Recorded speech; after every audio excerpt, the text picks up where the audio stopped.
I am the true heir, recently found and brought back to my prestigious family. And the couple who kidnapped me, their son the boy I grew up with, my brother is a simpleton who can't even count properly. Everyone expected me to crush him, to grind him into the dirt, including his own biological parents who were on their way to prison. But when he looked at me with those eyes, as clear and clean as glass beads, and carefully tugged at the corner of my shirt, I turned around and transferred all the shares in my name to him. My parents were frantic. "Son, what is the meaning of this?" I pulled his trembling body tighter into my arms and sneered. "From now on, he's mine to take care of."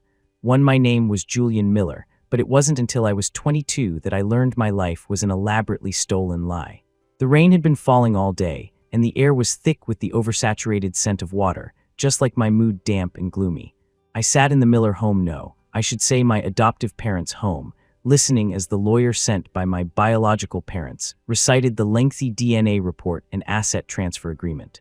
It turned out I wasn't Jane's child, but the son of her older sister, Eleanor, the true, long-lost heir of the Ashford family. Years ago, Jane had given birth to a child with intellectual disabilities and had set her sights on her sister, Eleanor, who was also expecting. Mr. Arthur Ashford and Mrs. Eleanor Ashford's wish is for Mr. Julian to return with us as soon as possible. As for Mr. Linus Miller, he paused, his gaze sweeping over the figure huddled in the corner of the living room sofa. He will be sent to a suitable orphanage. An orphanage. My gaze shifted past the lawyer to that huddled figure. Linus Miller. He was wearing a soft, cream-colored sweater, the one I had helped him into this morning, because he said it made him feel warm and cuddly, like a little rabbit. And now that little rabbit was clutching an old sketchbook, his head bowed. He seemed completely oblivious to the judgment being passed on his future, lost in his own world, his fingertips unconsciously rubbing the corner of the book. "He's a fool." That was the most common assessment I heard about him in the Miller household, from the maids who cared for him to Robert and Jane themselves. I'd managed to get the former fired in retaliation, and the latter had faced plenty of trouble at their company thanks to my meddling. Whether with pity or disgust, they all conveyed the same message: Linus Miller was intellectually deficient. He often fumbled even the simplest addition and subtraction, and his memory was a tangled mess of yarn. But at the center of that tangled mess, wrapped tightly, was his precious little brother, me, Julian Miller. I still remembered the day I was found. The scene was chaos. Jane was hysterical, Robert's face was ashen, and the servants were either grabbing what they could or fleeing. Only he, Linus Miller, found me in a corner everyone else had overlooked. He quietly handed me an unwrapped piece of fruit candy. The wrapper was wrinkled, as if he'd been clutching it for a long time. His impossibly clear eyes reflected my own emotionless face as he whispered, "Jules, have some candy. It's not bitter." I bent down and ate the candy from his hand. It was apple-flavored, my favorite.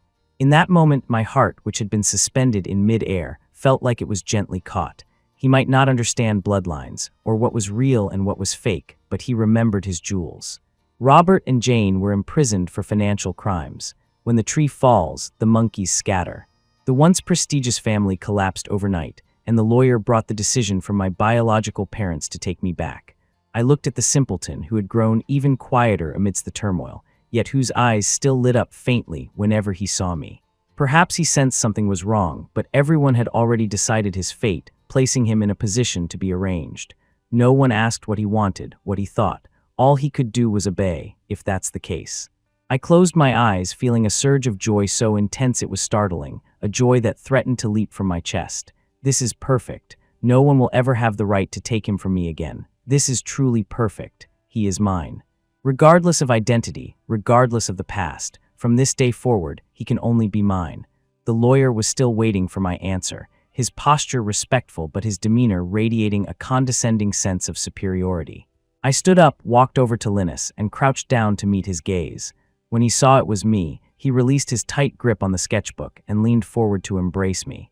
"Brother," I said, burying my face in his neck, "they want to send you away. Will you go with them and choose to leave me?" Something in my words seemed to frighten him. He flinched, then burrowed into my arms like a desperate little animal. I had my answer. "Don't be afraid," I said, hugging him back tightly. My words were for him, but also for the lawyer behind me who represented my biological parents. I spoke each word slowly, as if making a sacred vow. "From now on, I'll take care of you." Too, the lawyer's smile froze. He rushed to my side in a few quick strides, trying to persuade me. "Mr. Ashford, the Ashford family has already arranged a place for Mr. Miller to live. You've just returned home. You should first focus on adjusting." I interrupted, standing up. "He's my responsibility from now on. Go back and tell my parents where he goes, I go. How he's cared for is my decision. If they don't agree, then I don't mind not going back. After all, with my current abilities, I can still make a place for myself with what's left of the Miller's assets." The lawyer clearly hadn't expected me to be so forceful. He wanted to say more, but ultimately bowed his head, murmured a yes, and hurried away to report back. Seeing the man leave, Linus quietly lifted his head and looked around, his gaze finally settling on my face. He broke into a happy smile. I found a place to sit and took his slender, soft hand, lacing our fingers together until they were tightly clasped. "Brother, from now on, we're going to live in a new place together, but don't be afraid because I'll always be with you. I will protect you." He looked at me and nodded, then dependently rubbed his forehead against my cheek. "Follow Jules," he replied, his voice as faint as thin paper, yet exceptionally clear. "That's right, follow me," I said, reaching out to gently brush away the stray hairs on his forehead that had been messed up. Staring into his eyes, I could clearly see my own distorted reflection. Like casting a spell, I enunciated each word, "Follow me forever." Not long after, Linus and I were brought to the Ashford estate. My biological father, Arthur Ashford, a man with a stern face and a powerful presence, summoned me to his study. After settling Linus in, I followed a servant upstairs. He wasn't angry about my decision to keep Linus. He simply studied me with his sharp eyes, as if assessing the value of a commodity. "Julian, you have your own mind. That's good," he said, his voice carrying the oppressive weight of someone long in power. "But the Ashfords are not the Millers. There are things you need to be measured about. You can take care of him, but be mindful of your mother's feelings." I understood his meaning. I consented, but I also drew a line.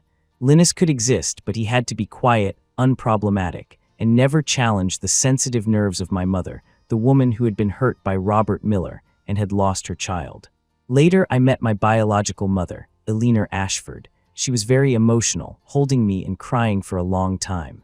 I put on the sensible demeanor that Arthur would approve of and comforted her until her tears stopped. She noticed Linus standing to the side. Her expression as she looked at him grew, complicated, a mix of pity, remembrance, and a thread of resentment that couldn't be untangled. She reached out as if to touch Linus, but I intercepted her, gently taking her hand in mine instead. Linus also hid further behind me. Eleanor sighed. "He's a pitiful child, too. Julian, since you insist, then take good care of him. Tell the butler if you need anything." Her tone sounded gentle, but it carried a distant politeness, as if Linus were just a troublesome little pet that needed to be properly housed. I didn't care about their attitude. I would find my own way to earn their respect for Linus. I took Linus to live in a separate small house in the side wing of the Ashford estate. The environment was quiet and secluded, fully equipped, and in a way, it shielded us from the strange looks that might come from the main house. Linus was a bit uneasy in the new environment, always trailing behind me like a timid little shadow. I reveled in this complete dependence. Back at the Millers, there were always obstacles. Robert and Jane were constantly assigning me tasks, and I only had time at night to sneak into Linus's room to be with him, having to wake up early the next day to return to my own room to avoid being discovered. Now, without them in the way, I could personally teach him many things. It was no longer the neglectful, almost hopeless care he received before, but a planned, patient guidance. He learned slowly, but he was always trying hard, especially when I praised him. His eyes would light up and he would shyly bury his face in my chest, laughing with pure, uninhibited joy. "It's okay if you can't learn it, brother. We'll take our time. As long as you're happy, nothing else matters." He was still pure, but no longer the fool who was oblivious to the world and at the mercy of others' judgment. In our time together, a new set of rules, defined by me, was built around me at the center of his world. Until one day, the Ashford family held an important dinner party, and I had to temporarily leave his side to deal with hypocritical pleasantries and probing questions. When I finally broke away and returned to our house, I found he wasn't in his room. My heart sank and a buzzing filled my ears. I pulled out my phone and started reviewing the security footage.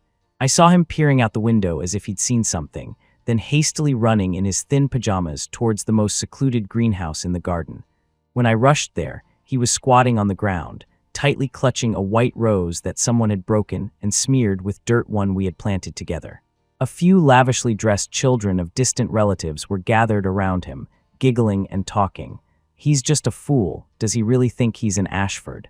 Look at him, he can't even speak properly. Why is Julian so nice to him? It's so weird." I felt rage burn in my chest. I strode over and took off my jacket, draping it over his shoulders. "Brother, I'm here." I helped Linus up. He must have been squatting for too long, as he stumbled and fell into my arms. When he looked up at me, his eyes were red, with tear tracks still wet on his cheeks. "Jules," he called my name pitifully. My heart tightened. I swept a cold gaze over the instantly silenced children and had someone fetch their parents. "It seems you all have quite an opinion of me, Julian Ashford." "Julian, they're just kids. They don't know what they're saying, just spouting nonsense." One of my uncles, Victor, hurried forward to smooth things over. "Impertinent, they don't even have basic decency. I really don't know how you all raise your children." I sneered, tightening my hold on the trembling Linus in my arms. "Then please manage your ill-mannered children. If I hear one more bad word about my brother, no matter who says it."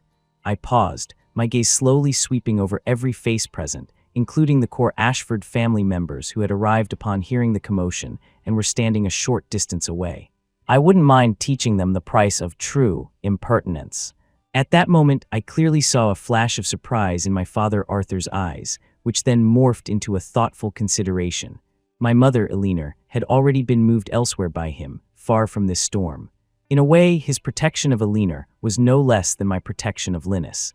I ignored everyone's reactions, simply bowing my head to gently wipe the remaining tears from the corner of Linus's eyes with my thumb. My voice was gentle. "Brother, let's go back. We'll replant them tomorrow. This time we can plant a few more colors." He clutched the corner of my shirt and nodded. In the moonlight, our shadows overlapped, inseparable. The servants here at the Ashford estate were useless. A bunch of incompetents, daring to let people in to bully Linus. I had to find a way to bring my own people in. As for those impertinent children, I would make them pay for it elsewhere. I took Linus back to our little house. The warm orange wall sconces dispelled the chill of the garden, but failed to banish the lingering fear in his eyes. "They called me a fool," he said, staring down at his shoes. A damp fog seemed to emanate from him, like a little mushroom sad enough to sprout bubbles. I led him to the sofa and sat him down, then knelt before him on one knee. I took his cool hands in mine and looked up at him. "Brother, look into my eyes." He obediently raised his gaze. Those eyes, usually as clear as spring water, were now veiled with a mist, and they were filled with nothing but me. "Remember," I said, each word clear and firm, "in this world, I am the only one who gets to judge you. What others say is nonsense. You don't need to listen or remember. They don't know you. Only I know you best. Linus Miller is not a fool. Linus Miller is the smartest brother in the world. Only he can tell whether I'm happy or sad."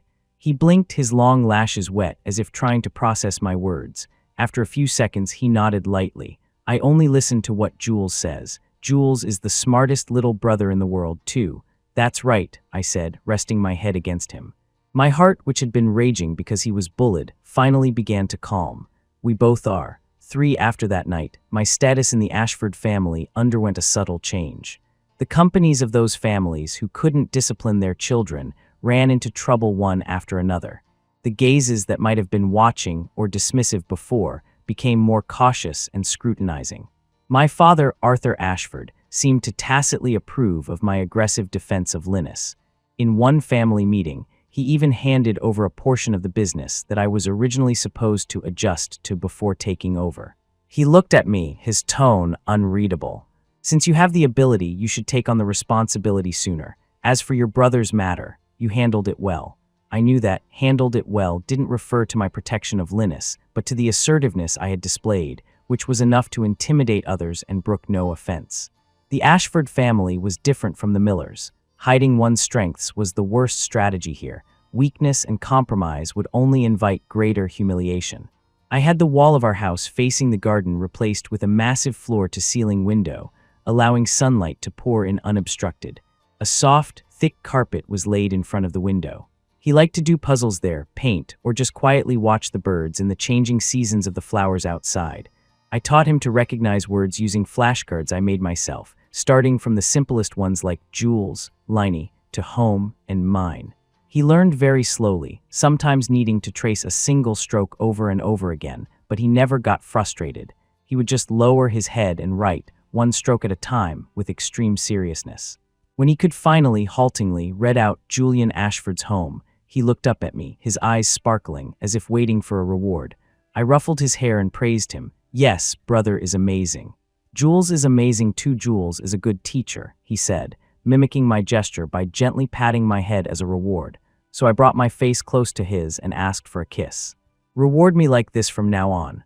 I also taught him numbers and simple logic. He still confused 8 and 9 and would get stuck when counting into the teens.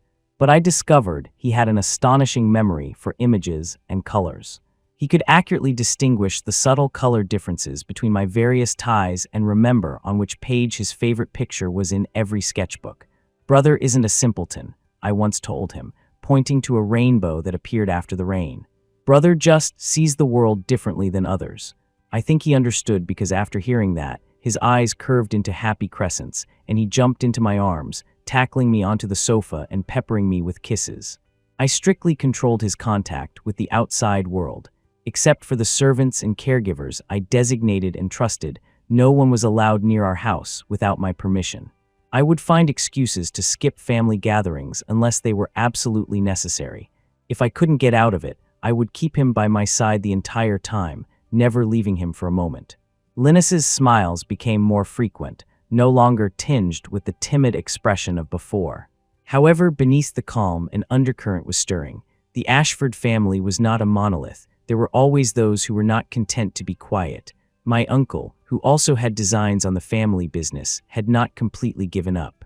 He didn't dare to target Linus directly, so he resorted to creating obstacles for me in some business projects, trying to catch my mistakes, or find a weakness to control me. It was obvious what that weakness was.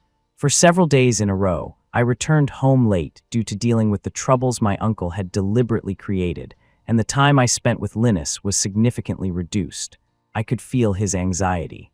He no longer played contentedly by the window, but would often sit on a chair near the door. When I came back at night, I would always find him fighting off sleep, his head nodding, yet stubbornly refusing to go to bed first. "Why didn't you go to sleep?" I asked, touching his somewhat cold hands and feet as I tucked him into the warm bed. He snuggled into my arms, his voice thick with sleep, but he insisted, waiting for Jules. My heart felt like it was soaking in warm water, soft and full. I held him tighter, my chin resting on the top of his head, and whispered a promise. "I'll try to come back earlier from now on." But the trouble didn't end. My uncle had found something, seemingly some clues about Linus's biological parents that might involve a less than honorable past. He tried to use these baseless rumors to suggest to my father that Linus's unknown origins could damage the Ashford family's reputation. I knew this was just the prelude to his attack on me. That day, when I came out of my father's study, my expression must not have been pleasant. When I returned to our house, Linus was sitting on the carpet, staring blankly at a complex puzzle of the starry sky. Hearing my footsteps, he looked up and immediately sensed the gloom on my face. He put down the puzzle piece in his hand, stood up, walked over to me, and looked up, asking softly, "Jules, not happy?" Looking at his pure, worried eyes, the rage that had been stirred up by the scheming and plotting suddenly dissipated. I bent down and picked him up. He was light like a feather. "I'm not unhappy," I said, holding him as I walked to the window, looking out at the dark night. My voice was calm. "It's just that some people always want to take my things away." He didn't fully understand, but he wrapped his arms tightly around my neck and said in a declarative, somewhat childishly serious tone, "Liney belongs to Jules, no taking." I smiled, the first genuine smile I'd had in days. "That's right," I whispered into his ear, my voice low and dangerous, yet filled with endless affection. "You are mine. Anyone who tries to touch you, I'll cut off their hands." He seemed startled by my tone and flinched, but he didn't pull away. Instead, he buried his face in my neck and held me even tighter. Outside the window, the city lights twinkled like fallen stars, but only the person in my arms was the light I wanted to hold tightly in my palm. I knew the battle with my uncle had just begun, but to protect this piece of pure land that belonged to me, I didn't mind showing everyone just how sharp the fangs of Julian Ashford could be. For my uncle, Victor Ashford's move was quicker and more insidious than I had imagined. He didn't choose to make a scene at a family gathering. Instead, he sent some carefully selected anonymous materials, hinting that Linus's biological parents might have been involved in shady dealings, directly to several senior shareholders who were close to the Ashford family and placed great importance on reputation. Rumors began to circulate again. Although no names were mentioned, the implication was clear. My bringing back an individual of unknown origin, who was also mentally deficient, posed a potential risk to the Ashford Corporation's image and stability. My father, Arthur Ashford, summoned me to his study. He pushed a stack of photocopied documents in front of me. "Julian, take a look at this," he said, his voice laced with fatigue. "Victor really knows how to play on the fears of those old-timers." I quickly scanned the documents. They were nothing more than vague records of old events, deliberately manipulated and pieced together to suggest that Linus's biological father might have been involved in some unsavory business, and his mother had long-term mental instability. This stuff couldn't harm the foundation of the Ashford family, but it was annoying enough, like a persistent fly, and could especially trigger my mother Eleanor's sensitive nerves. "Father, do you believe this nonsense?" I asked calmly, putting the papers down. Arthur rubbed his temples. "Whether I believe it or not is unimportant. What's important is that someone is using this to stir up trouble. Your mother. She's not taking it well." He looked at me, his gaze deep. "Julian, I know you care about that brother of yours, but sometimes for the bigger picture, a certain distance is a necessary form of protection." I understood his subtext. He was advising me to temporarily send Linus to a less conspicuous place, perhaps a professional care facility approved by them, to quell the storm. I let out a cold laugh. The bigger picture, distance, protection. They simply didn't understand. To me, Linus was the only fixed point in my chaotic life, the untainted sanctuary in my dark heart. Push him away, even temporarily, it was absolutely impossible. "Father," I said, standing up and meeting his gaze without flinching, "I will protect my brother. As for these rumors," I picked up the stack of papers, my fingertips applying slight pressure. "I will handle them. Please tell Mother not to worry." After leaving the study, I didn't go straight back to our house. I went to my office at the Ashford Corporation headquarters. I summoned my assistant, a highly capable and absolutely loyal young man named Leo. "Two things," I said succinctly. "First, find the source of these materials and find out who else my dear uncle has been in contact with recently. What was said, what was done, I want details. Second, prepare a presentation for next week's board meeting on the Ashford Corporation's future philanthropic strategy." Leo noted my requests, then hesitated. "Mr. Ashford, the philanthropy division has always been managed by Mrs. Ashford and a few of the senior board members. For us to suddenly intervene. Just do as I say," I cut him off. "Also, in my name, establish a foundation focused on the care and research of cognitive disabilities. The initial funding will come from my personal account. The first batch of sponsored projects must have significant social impact and media attention." Leo instantly understood my intentions and immediately went to carry them out. It was late when I returned to our house. Linus was still awake, sitting on the carpet by the floor-to-ceiling window, a soft pillow in his arms, gazing at the starry sky. Hearing the door open, he immediately turned his head, his face lighting up with relief like a small animal finally seeing its owner return home. "Jules," he said, dropping the pillow and running towards me. I took off my coat, which carried the chill of the outdoors, and pulled him into my arms. He smelled of fresh, warm soap from his bath, dispelling all the gloom I had brought back with me. "Why are you still awake?" I asked, stroking his hair, my voice softening unconsciously. He leaned against me and whispered, waiting for Jules for a story. Lately, to help him sleep, I had started reading him simple fairy tales. He loved them, always listening with bright eyes and slowly drifting off to the sound of my voice.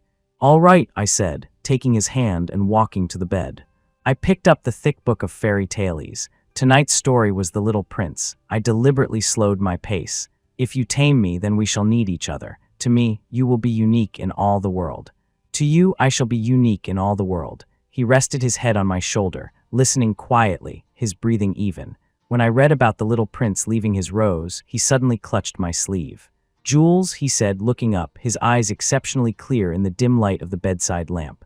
"You won't leave Liney, right?" My heart felt a gentle prick. He might not understand the conflicts of the outside world, but he could keenly sense my emotions, sense the hidden dangers that might separate him from me. I closed the book and cupped his face, speaking with the solemnity of an oath. "I won't," I said. "Brother, I will never leave you." No matter what happens, no matter what anyone says, you are mine and I am only yours. We will always be together." He looked at me, his eyes slowly curving into two crescent moons. He leaned in and rubbed his forehead against mine, full of trust and contentment. Always together. At that moment, all the darkness rising within me was melted away by his simple gesture and words. Protecting him was not just a paranoid obsession. It had become the meaning of my existence. A week later, at the Ashford Corporation board meeting, I stood at the head of the conference table, a large projection screen behind me. I didn't talk about specific business figures. Instead, I presented a series of slides on the social status of individuals with cognitive disabilities, research findings, and the social responsibility and brand value the Ashford Corporation could achieve in this area. My tone was steady, my logic clear. I laid out the plan to establish the foundation and promote related charitable projects, even citing the latest neuroscience research to explain that many cognitive differences are not defects, but another way of perceiving the world. The success of the Ashford Corporation is not just reflected in our financial statements, but also in the social responsibilities we undertake and our inclusion of diverse values. My gaze swept over every director present, lingering for a moment on my Uncle Victor's slightly stiff face. This group needs understanding and help, not exclusion and stigmatization. I trust that all of you, as elites and role models of society, can understand this point. I didn't mention Linus directly, but everyone knew who I was talking about. I had used a more sophisticated, more righteous method to bind him to the Ashford family. To attack him was to attack the group the Ashford Corporation was committed to caring for, to deny the very values the corporation advocated. After the meeting, several of the senior members who had been influenced by the rumors visibly relaxed their stance. Some even came forward to praise my foresight. Victor's face was ashen, but he couldn't refute me in public. As my father Arthur was the last to leave the meeting room, he clapped my shoulder. He said nothing, but his eyes held a new, complex sense of approval. I knew I had won this battle, for now.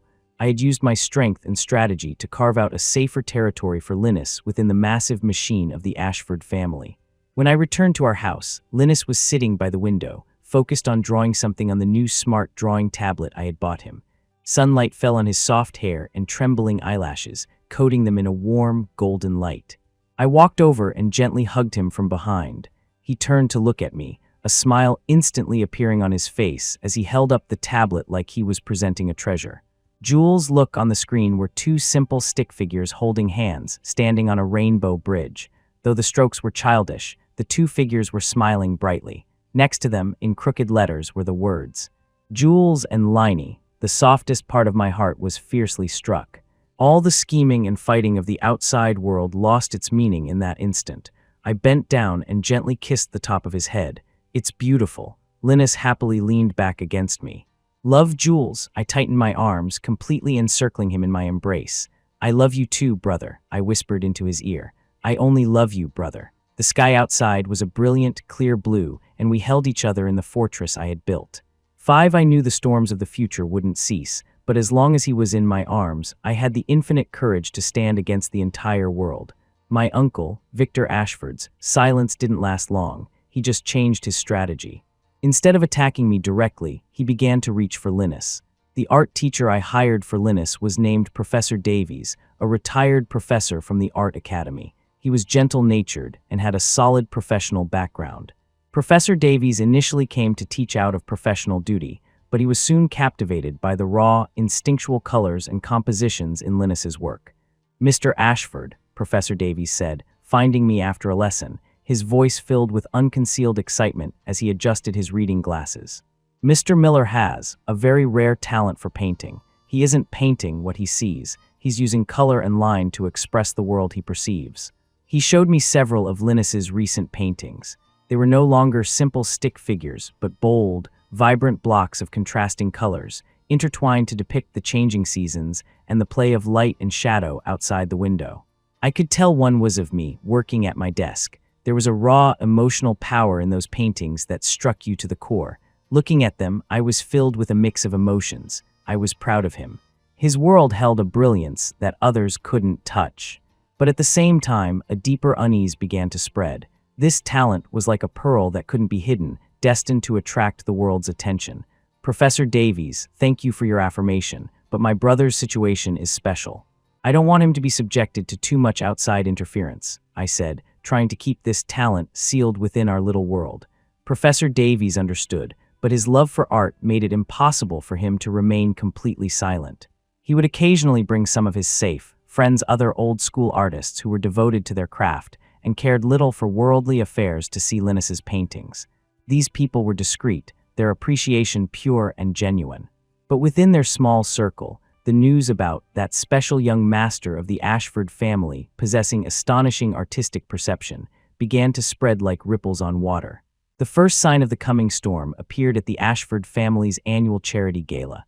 The theme this year was Art and the Soul, and it called for anonymous donations of artwork from family members and associates for a charity auction. Someone I suspect it was Victor submitted one of Linus's small paintings, a depiction of the garden after a rain, under the name of an anonymous donor. Among the many technically skilled and stylistically diverse works, that painting stood out, strangely captivating. It lacked perspective and precise form, consisting only of flowing blue-green tones and dancing points of light, yet it instantly conveyed the fresh air after a rain, the joy of the plants, and the fragrance of the earth. At the gala, the painting caused quite a stir. Many guests, accustomed to the works of famous artists, were moved by this raw vitality and eagerly bid on it. By the time I found out and rushed over, a highly influential art critic, renowned both at home and abroad, had already won it for a price far exceeding expectations. When the auctioneer announced that the painting was by Mr. Linus Miller, a hush fell over the room, followed by a wave of whispers. Looks of surprise, curiosity, and inquiry were all directed at Linus, who stood quietly by my side, oblivious to it all. I stood in the crowd, holding his hand. I knew in that moment that I could no longer keep him completely hidden. The protective shell I had painstakingly built had been cracked open by this unexpected success. As expected, the ripples continued to spread. The critic who bought the painting, Mr. Alastair Finch, contacted me through the family, hoping to visit Linus for an informal artistic exchange. Several influential art magazines sent interview requests, and a well-known gallery even tactfully proposed organizing a small, non-commercial exhibition for him, with the aim of showcasing art that springs from authenticity. My mother, Eleanor, was unusually enthusiastic this time. "Julian, this is Linus's chance," she said, finding me with a sparkle in her eyes. "You see, people genuinely appreciate his talent. This will not only help him find confidence and value, but it will also be a great boost to our family's image. That gallery has excellent taste. We can control the scale of the exhibition, inviting only a select few who truly understand art." I looked at Linus, who was standing beside me. He flinched slightly at Eleanor's raised voice and instinctively tried to hide behind me.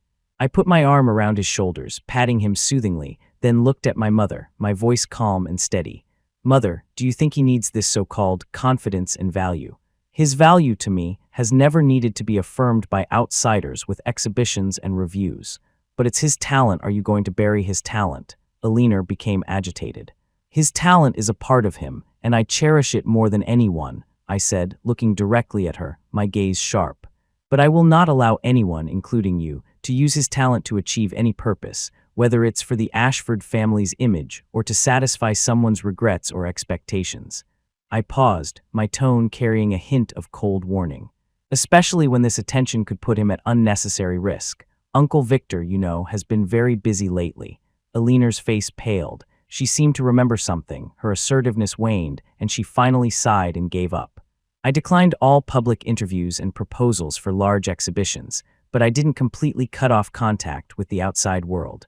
I chose the gallery that had made the initial offer and reached an agreement with them to hold an extremely low-key, invitation-only private viewing. No publicity, no tickets, no media interviews. The works on display were strictly selected by me, showing only those that were relatively abstract and less likely to provoke excessive interpretation.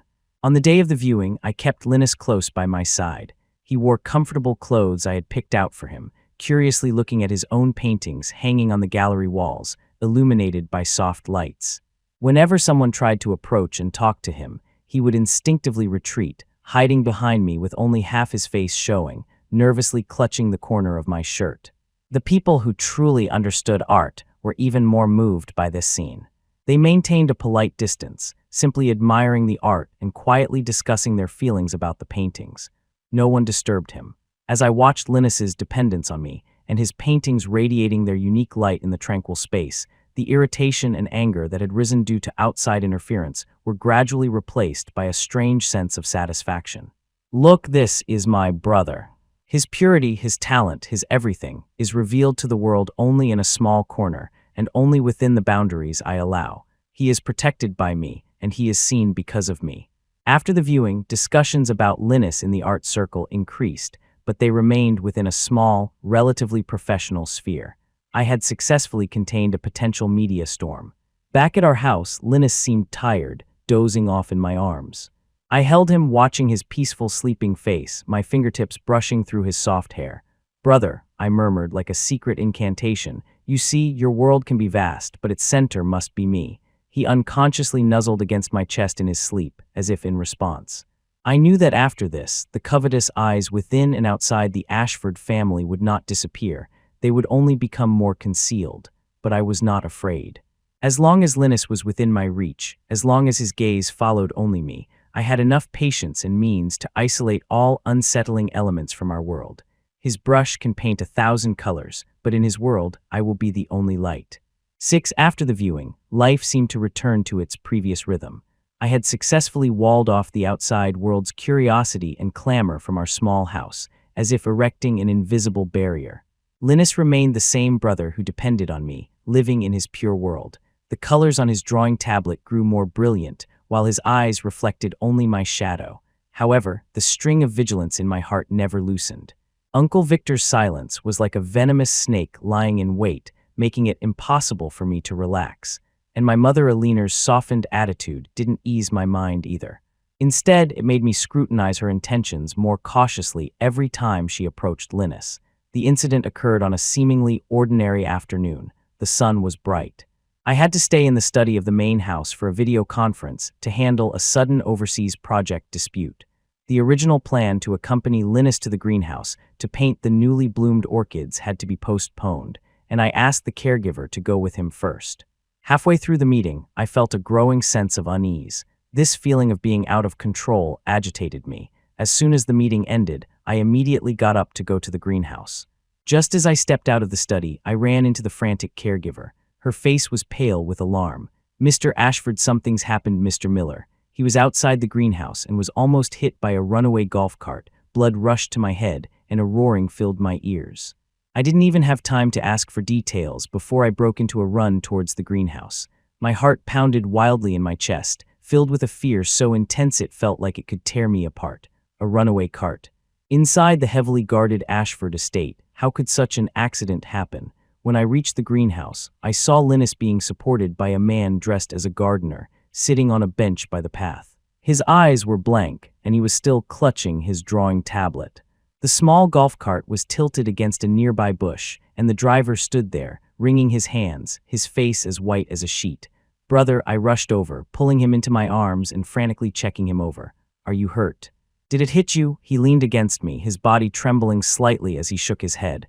"Didn't hit. The cart came suddenly." Mr. Wang pulled me. He pointed to the gardener standing nearby, who still looked terrified. I looked up, my icy gaze sweeping over the driver and the head of security who had just arrived. "What happened?" The driver stammered an explanation, claiming the cart's brakes had suddenly failed and the steering had gone haywire, causing it to veer off the path. Brake failure, steering malfunction. On the Ashford estate, I held the still trembling Linus tighter, the rage in my heart churning like magma before a volcanic eruption.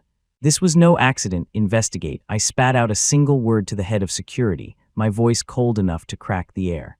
"Everyone who has handled this cart, all recent surveillance footage, all contact records, I want a thorough investigation. If you can't figure this out, you're all fired." The security head, drenched in a cold sweat, quickly agreed. I didn't spare another glance at the chaotic scene. I swept Linus up into my arms and strode back to our house. He was light in my arms, but his weight pressed heavily on my heart. I gently placed him on the bed, covered him with a blanket, and sat beside him, holding his slightly cool hand. "Were you scared?" I asked softly. He nodded, then shook his head, looking at me and whispering, "Jules is here, not scared." His words were like a warm current, slightly dispelling the chill in my heart, but they also solidified a thought that had been forming. I could no longer afford to be on the defensive. The investigation results came back quickly. They pointed to a low-level maintenance worker who had been bribed to tamper with the cart's brake and steering systems during a routine check. The person who had instigated it, after several twists and turns, was traced to an anonymous overseas account. Although there was no direct evidence linking it to Victor, the method, the motive, I couldn't think of anyone else. He knew it was difficult to target me directly, so he aimed for Linus again.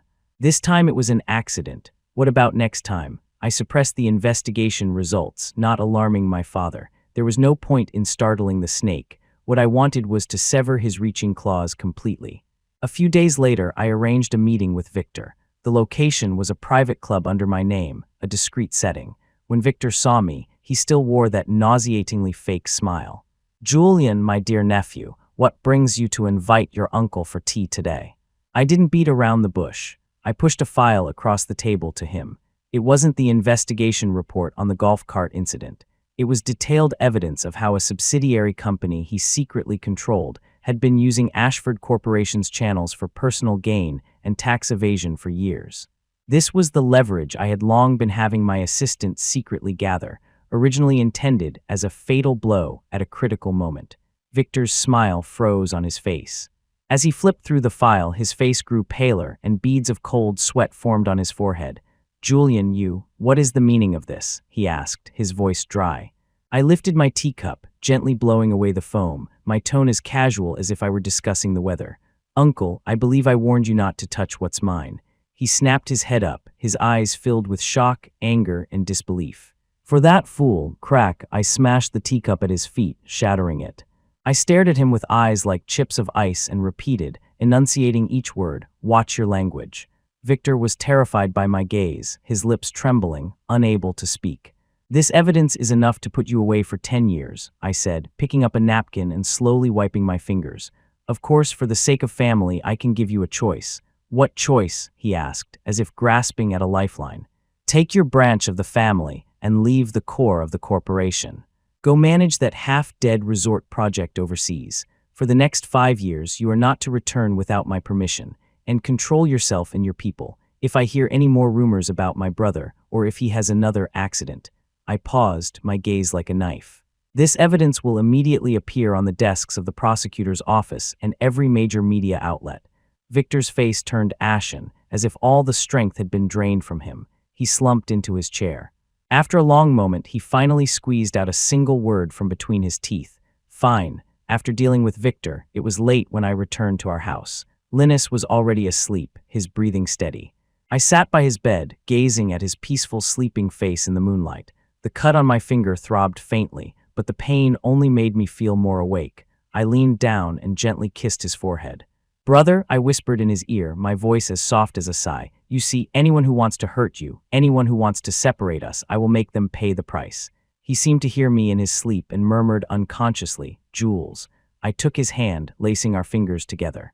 A fortress needs strong walls, but it also needs a sharp sword for a fence. To protect this one and only sanctuary, I didn't mind letting my own hands become stained with more filth and coldness. As long as he was within my reach, safe and sound. 7 Victor's exile was like a depth charge dropped into the deep lake of the Ashford family.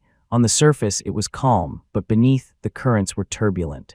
Those who had been watching from the sidelines, or harboring their own ambitions, now clearly saw my bottom line and my methods.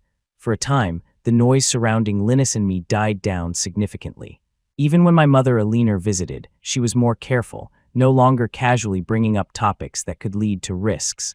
Life seemed to return to that carefully controlled tranquility. I reveled in Linus's complete dependence. He was like a plant that needed only the sunlight and rain I provided, growing quietly in my territory, blooming with colors uniquely his own, untainted by the outside world.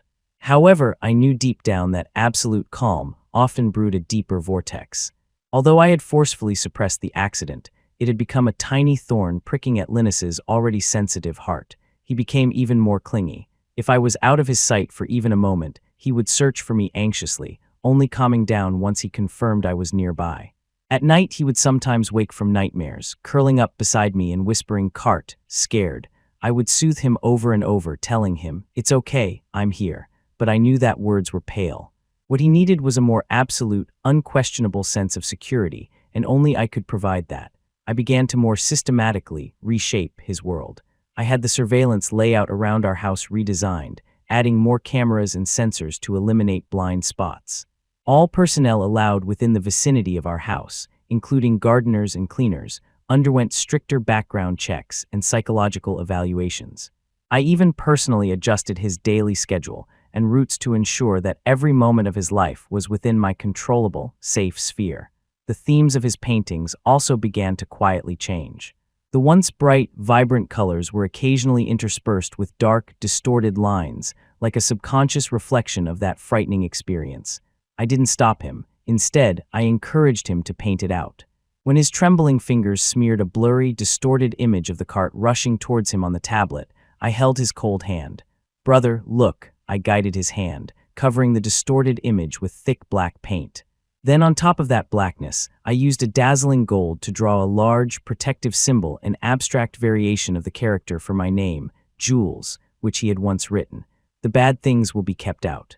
With me here, no one can hurt you." He looked up at me, his eyes glistening, but filled more with trust. He mimicked me, forcefully drawing more crooked Jules symbols on the tablet.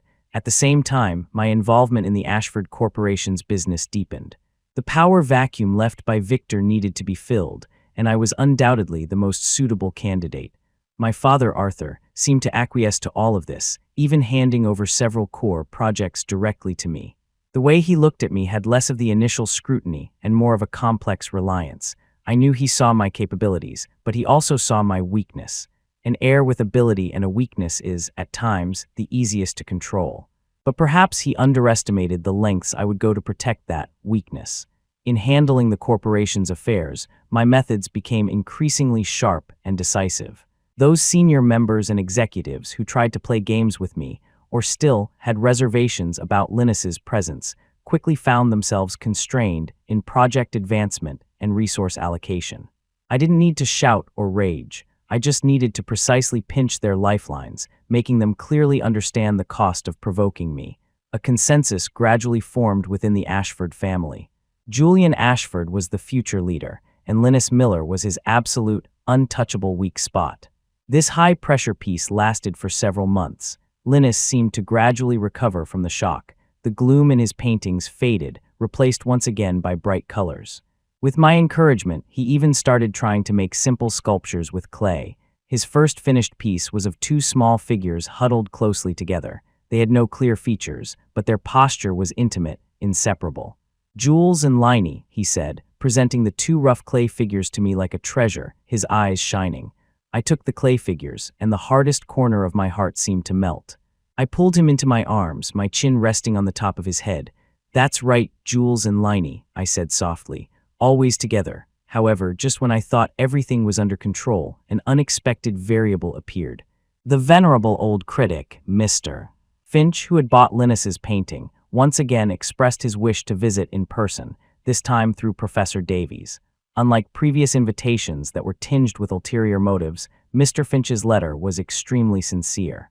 He stated that he was getting on in years and rarely saw visitors anymore, but Linus's work had shown him a spirituality he hadn't seen in a long time. He hoped to have a pure conversation about art and the soul with the young artist, and was willing to make any guarantee, including confidentiality and minimal disturbance. Professor Davies also strongly urged me. "Mr. Ashford, Mr. Finch has an unparalleled status in the art world, and his character is impeccable. He is purely motivated by his appreciation for talent, with no other agenda. Perhaps this could be a rare opportunity for Mr. Miller to interact with someone who truly appreciates him and has no ill intentions." I looked at the letter, then at Linus, who was focused on kneading his clay, and for the first time I felt hesitant. Completely isolating him from the outside world was safe, but was it also depriving him of the chance to encounter more kindness? A person like Mr. Finch, his recognition and guidance, might genuinely help Linus better understand and develop his own talent. And under my absolute control, a limited, manageable meeting, the risk seemed acceptable, After long deliberation, I finally instructed my assistant, reply to Mr. Finch. We can arrange a brief afternoon tea in the sunroom of our house. The time will be limited to 40 minutes. No one else besides Mr. Finch and Professor Davies will be present. Raise the security level to the highest. I needed to personally confirm whether this voice from the outside world would have any subtle impact on my brother, on the unbreakable bond between us. On the day of the meeting, the weather was beautiful. I dressed Linus carefully. He was a little nervous, constantly squeezing my hand. I held his hand tighter and soothed him in a low voice. Don't be afraid. It's just a grandfather who likes your paintings, coming to chat with you. If you don't want to talk, you don't have to. I'll be right here with you. Mr. Finch was an elegant old gentleman with white hair and a beard, his eyes warm and wise. When he saw Linus, he showed no surprise or pity, simply greeting him with a smile as one would an equal, respected artist. Throughout the tea, Mr. Finch didn't ask many questions. He spent most of the time admiring the few paintings and new clay sculptures Linus had in the sunroom, describing in simple yet captivating language the light, the sound of the wind, and the flow of emotion he saw in the works. Linus was reserved at first, sticking close to me, but gradually he was drawn in by Mr. Finch's words, occasionally lifting his eyes to look curiously at this old man who could understand his language. When Mr. Finch pointed to a painting of a spider web after the rain and spoke of seeing resilience in fragility, the corner of Linus's mouth curved upwards, almost imperceptibly. It was a minuscule expression, but it pricked me like a needle. I sat to the side, maintaining a polite smile, but a storm of complex emotions churned within me. I saw a flicker in Linus's eyes, a light different from the one he had when he looked at me with dependence. It was a light of being understood, something close to joy. 40 minutes passed quickly. Mr. Finch took his leave politely, without overstaying. Before he left, he said to me sincerely, "Mr. Ashford, thank you for allowing this meeting. Please protect this talent. It is very precious." After seeing him off, only Linus and I were left in the sunroom. He was still immersed in the conversation, looking at his paintings and quietly repeating a word Mr. Finch had used, resilience. I walked over and hugged him from behind, resting my chin on his shoulder. My voice was low. "Brother, did you like that grandfather?" He nodded, then immediately shook his head. He turned around, wrapped his arms around my waist, and buried his face in my chest, mumbling, "I like Jules the most." I tightened my arms, feeling the warmth of his body and his heartbeat. Yes, he liked me the most. There was no doubt about that. But that afternoon had the gentle, understanding light brought by Mr. Finch from the outside world cast a speck of dust into his pure, closed world that I couldn't completely control. I kissed the top of his head, my eyes dark. His world could be vast, but its center had to be, and could only be me. Mr. Finch's visit was like a stone tossed into a still lake. Though the ripples eventually subsided, the subtle vibrations had quietly altered the ecosystem at the bottom. I keenly sensed that a faint, elusive light source, beyond my control, had appeared in Linus's world. He began to gaze at his own paintings more frequently, sometimes staring at a particular color for a long time, his fingers unconsciously tracing shapes in the air. He still depended on me, still showed complete trust when I was near, but that dependence seemed to be mixed with a subtle, indescribable depth, like a fledgling bird that, while familiar with its nest, was beginning to look curiously at the sky beyond. This change was minuscule, yet it was enough to sound the highest level of alarm in my heart. I began to silently tighten the invisible leash. I adjusted his lesson schedule, reducing the frequency of his meetings with Professor Davies, citing the need for more time for sensory integration training. I personally screened all the books and videos he could access, strictly removing any content that might trigger unnecessary associations. I even began to subtly guide the colors in his paintings. "Brother, how about painting the sky gray today?" I would stand behind him, my palm gently covering his hand that held the brush, guiding the blue dipped tip towards the gray palette with an undeniable force, like the color of Jules's suit. "It's safe," he would look up at me, a flicker of confusion in his clear eyes that reflected my image. He didn't resist, simply allowing the brush to be tainted with gray, then smearing a dull, lifeless sky onto the paper. I would kiss the top of his head in satisfaction. So good. However, the next day, when I found a small painting he had hidden, the fury that surged through me nearly shattered my composure. It was a palm-sized piece of paper, hidden at the bottom of the easel drawer. On it, in extremely vibrant, almost blinding shades of magenta and bright yellow, was a bird trying to break free from a cage. The bird's eye was dotted with his most treasured gold paint.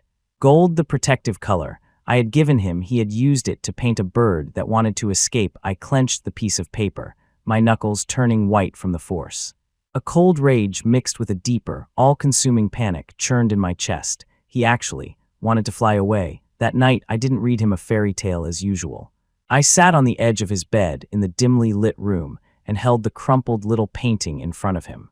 "Brother," my voice was calm, as if stating an established fact. "Tell me, what is this?" He flinched visibly at the sight of the painting, his gaze darting away in panic, not daring to look at me. He instinctively clutched the blanket, his lips trembling, unable to form a sound.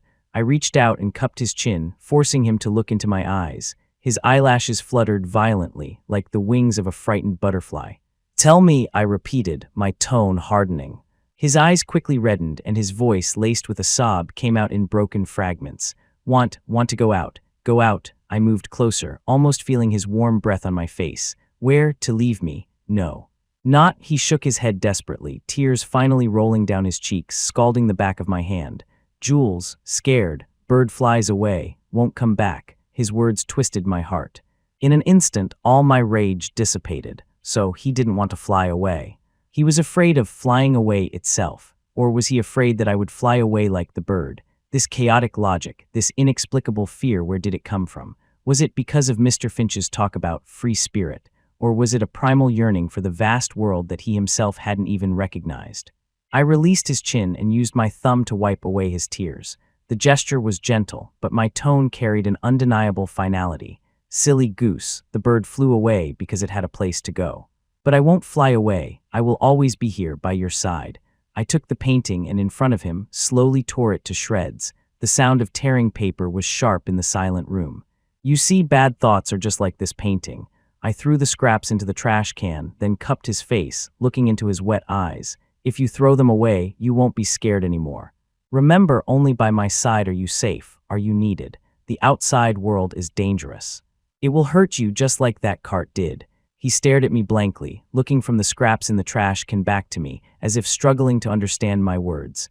After a long moment, he timidly reached out, clutched the corner of my shirt, and whispered pleadingly, "Jules, don't be angry. Liney will be good, won't draw it anymore." Seeing him so utterly dependent and terrified, the violent fire in my heart was finally extinguished, replaced by a deeper, more complex emotion, a mixture of pity and possession. I pulled him into my arms, gently patting his back like comforting a frightened child. "Don't be scared, brother," I whispered in his ear, my voice returning to its usual softness, though tinged with an imperceptible weariness.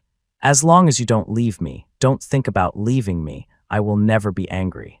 We will always be together, just like those two little clay figures you made, never to be separated." He slowly relaxed in my arms, his breathing evening out, and finally fell into a deep sleep. I watched his peaceful face, my fingertips tracing his slightly swollen eyelids. There was no sense of relief in my heart. Tearing up a drawing was easy, but could I tear out the seed that had quietly sprouted in his heart? Mr. Finch's appearance was like a gust of wind that had blown a strange seed into my carefully cultivated garden. I had to be more vigilant, to water it with more love and protection, to let my roots entwine him more deeply, so that no foreign seed could survive. His world had to remain pure, and purity meant it could only contain me. The torn painting incident was like an invisible crack that briefly appeared between us, only to be forcefully sealed by my even more assertive methods. Linus became more obedient. He stopped painting with vibrant colors that might contain dangerous imagery, and he no longer stared at his canvases for long periods. He returned to trailing me everywhere. The faint glimmer in his eyes, sparked by Mr. Finch, seemingly vanished. But I could feel that something was different. It wasn't rebellion, but a deeper, more careful withdrawal, like a sensitive plant that not only closes its leaves when touched but also curls up its inner vitality. This withdrawal was more unsettling to me than direct defiance. I began to confirm my ownership in another way. I was no longer satisfied with merely controlling his actions and thoughts. I began to crave a more direct, more undeniable brand. One night, a light rain pattered against the window, making the room feel even more serene. Linus was already asleep, his breathing shallow. I, however, had no desire to sleep. In the dim glow of the bedside lamp, I gazed at his peaceful face. His lips were slightly parted, a soft, petal pink. As if possessed, I leaned down and gently captured those soft lips with mine. Just as I had imagined, they were warm and clean. I didn't press further, just held the contact, feeling the subtle tremor where our lips met and the beast within me sighing in satisfaction. He seemed to sense it in his sleep, letting out an unconscious hum and shifting slightly, but he didn't wake up. I pulled back, looking at his still, serene face. My fingertips brushed over my own lips where the sensation lingered. A feeling of mingled guilt and supreme satisfaction coursed through me. See, he is mine. Body and soul, he is mine. This realization was like the most potent poison, and I was addicted. The next morning, when Linus woke up, he seemed a little confused. He touched his own lips, then looked at me, his eyes pure and still hazy with sleep. "What is it, brother?" I asked in my usual gentle tone, reaching out to smooth his ruffled hair. He shook his head and said softly, "They feel a little tingly." I smiled and leaned in, my nose almost touching his. I whispered in a close, bewitching tone, "You must have slept very deeply last night. Brother will have to get used to it. We're the closest people in the world. We share everything." He didn't fully understand, but my familiar presence relaxed him. He habitually rubbed his forehead against mine, just as he did when he was little. See, he accepted it. He wouldn't even question the unconventional meaning I had assigned to sharing everything. From then on, this sharing became more frequent. I would hug him from behind while he was focused on a puzzle, pressing a kiss to the nape of his neck and feeling his slight shiver. When feeding him fruit, my fingertips would accidentally brush against his lips, lingering for a moment. At night, under the pretext of being afraid of the dark or having a nightmare, I would hold him tighter, my lips trailing over his forehead, his eyelids, and those two soft planes that increasingly captivated me. He was always gentle, always accepting. Occasionally, when a kiss became too intense and left him breathless, he would let out a small, animal-like whimper and gently push against my chest. But the moment I pulled back slightly and looked at him with a hint of hurt and insecurity, he would immediately become flustered and lean in, clumsily nuzzling my cheek as if to comfort me, or to confirm that I wouldn't leave him because of it. The more he acted this way, the more sated the beast of possession within me became, and the more greedy it grew. I knew it was wrong, twisted, far beyond the boundaries of normal brothers or even normal protectors. But so what? Morality, ethics, the things that bind ordinary people had lost their power the moment I decided to lock him by my side. We were symbiotic beings, bound together by fate, a binary star system that had broken away from the secular orbit. In our world, we only needed each other, only my unique set of laws built from desire and obsession. 9, however, absolute control is often accompanied by extreme vulnerability. A critical issue arose with an important overseas acquisition, requiring me to fly abroad personally to handle it. The trip was estimated to take 3 days. This would be the first time we were truly separated since he came into my life. I arranged everything for him as meticulously as possible, repeatedly instructing the caregivers and servants, and raising the security level of our house to its highest. I even left him a special tablet that could only receive my messages and video calls one way, so he could see me at any time. Before I left, I held his face in my hands and told him over and over, "Brother, be good and wait for me at home. I'll be back soon." He clutched the corner of my shirt, his eyes red and full of dependence and reluctance, but he still nodded forcefully. "Liney will wait for Jules." During those 3 days abroad, I worked almost nonstop just to shorten the trip. Every day, I would set aside a fixed time to video call him. On the other end of the screen, he was always hugging the pillow I had left for him, sitting on our usual spot on the carpet, with the familiar floor-to-ceiling window in the background. He didn't say much, just looked at me, occasionally asking softly, "Jules, when are you coming back?" "Soon," I would answer each time, my heart aching at the sight of him trying to suppress his anxiety. On the 3rd night, the matter was finally resolved. I booked the earliest flight back overnight. Throughout the dozen or so hours of the flight, I couldn't sleep, my mind filled with the urgent need to see him. When I, travel worn and weary, pushed open the door to our house, it was already dusk the next day. The evening sun cast a warm golden glow through the window, bathing the room in light. Linus was sitting in that halo of light, his back to the door, perfectly still, tightly clutching that pillow. He wasn't painting or doing a puzzle, just sitting there quietly, like a beautiful doll that had lost its soul. "Brother," I called out, my voice hoarse from the long flight. He whipped his head around. At that moment, I clearly saw the expression on his face, not surprise, but a vast, vacant look, as if a fear that had pushed him to the brink of collapse had finally been released. Then large tears began to roll down his face without warning. He dropped the pillow and practically scrambled to his feet, stumbling into my arms with surprising strength, his arms wrapped around my waist like a vice. He buried his face deep into my chest, which still carried the chill from outside, his body shaking violently, letting out suppressed, broken sobs. "Jules, Jules." He repeated my name over and over, like a lost boat that had finally spotted a lighthouse, filled with the delirious joy of reunion and a bone-deep fear. I hugged him back tightly, feeling his warm tears soak through my shirt, feeling his body tremble. An indescribable heartache and a deeper, darker satisfaction seized me at the same time. Look at how much he needs me. Just 3 days of separation was enough to bring him to the verge of collapse. I bent my head and kissed away his endless tears. The salty taste spread on my tongue. I swept him up into my arms and walked towards the bedroom. "I'm back, brother," I said, placing him on the bed and lying down beside him, enveloping him completely in my arms. I murmured against his ear, repeating over and over, "I'm back. I'll never leave you for that long again." He gradually calmed down in my arms, his sobs turning into faint whimpers. His hands still gripped my shirt tightly, as if afraid I would disappear the moment he let go. "Sleep," I said, patting his back like comforting a baby. "I'm right here. I'm not going anywhere." He finally closed his eyes, his breathing slowly becoming deep and even. I looked at his sleeping face, his brow still slightly furrowed and his eyelids swollen and red. I gently traced the outline of his features with my fingertips. The fear of separation was perhaps a double-edged sword. It caused him pain, but it also made him realize more clearly that he couldn't live without me, just as I couldn't live without him. This brief separation was like a trial by fire, forging our pathological bond into something even stronger, even more. Inseparable, I kissed his damp eyelids and made a silent declaration in my heart. "See, you can never escape now, brother. Your tears, your fear, your breath, your everything can only belong to me." The after effects of that brief separation were more profound than I had imagined. Linus was like a terrified fledgling. Even though I was back by his side, never leaving, the faint trace of anxiety in his eyes never fully dissipated. He became quieter, more clingy, as if only physical contact could confirm my existence. I savored this complete possession, yet I also finally had the mental space to notice an indescribable unease deep within him, like a subtle undercurrent beneath a calm lake. This anxiety seemed to stem from the 3 days I had to be away, yet it was quietly magnified by trivial details in our daily life after my return. There were occasional family gatherings at the main estate that I couldn't avoid. Although I tried to keep him by my side at all times, there were always unavoidable pleasantries or moments when I needed to speak privately with my father or the senior family members.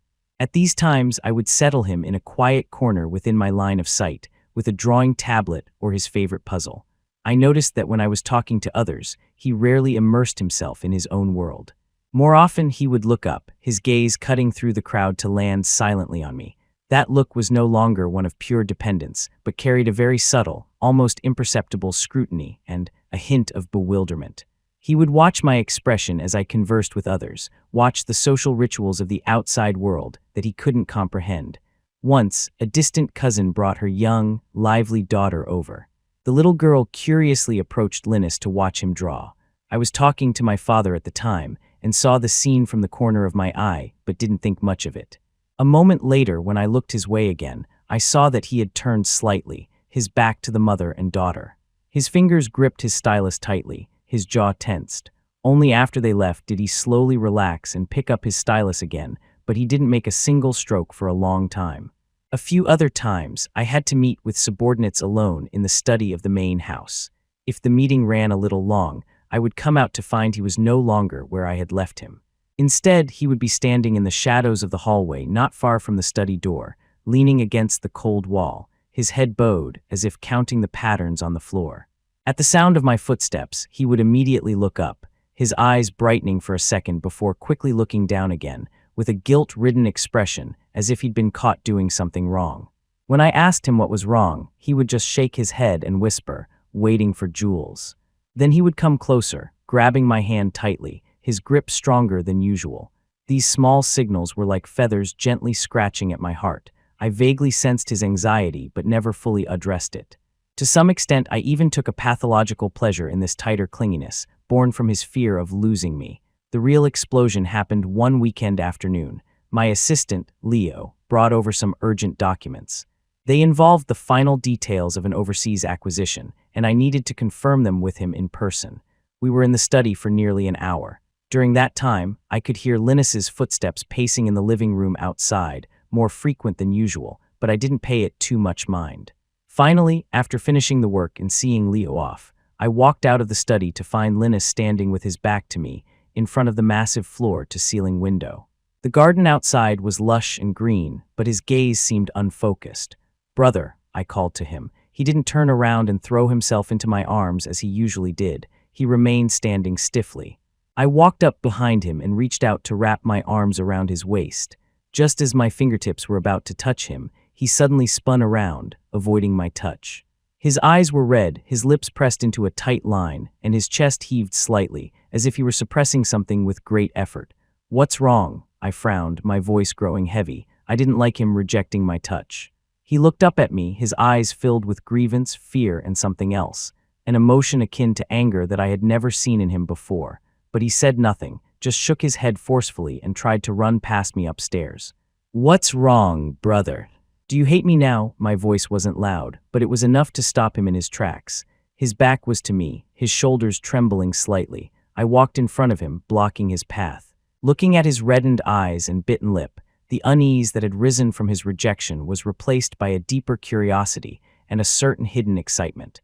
My brother was finally no longer completely docile. He had more vivid emotions, and these emotions were clearly because of me. I reached out, my fingertips gently lifting his chin, forcing him to meet my gaze. Tears instantly welled up in his eyes, silently streaming down his face. "Tell me," my thumb caressed his wet chin, my tone softening into a gentle, guiding coax, yet leaving no room for escape. "Who wronged my brother?" "Was it Jules?" He choked back a sob and shook his head desperately, trying to look down again but held fast by my hand.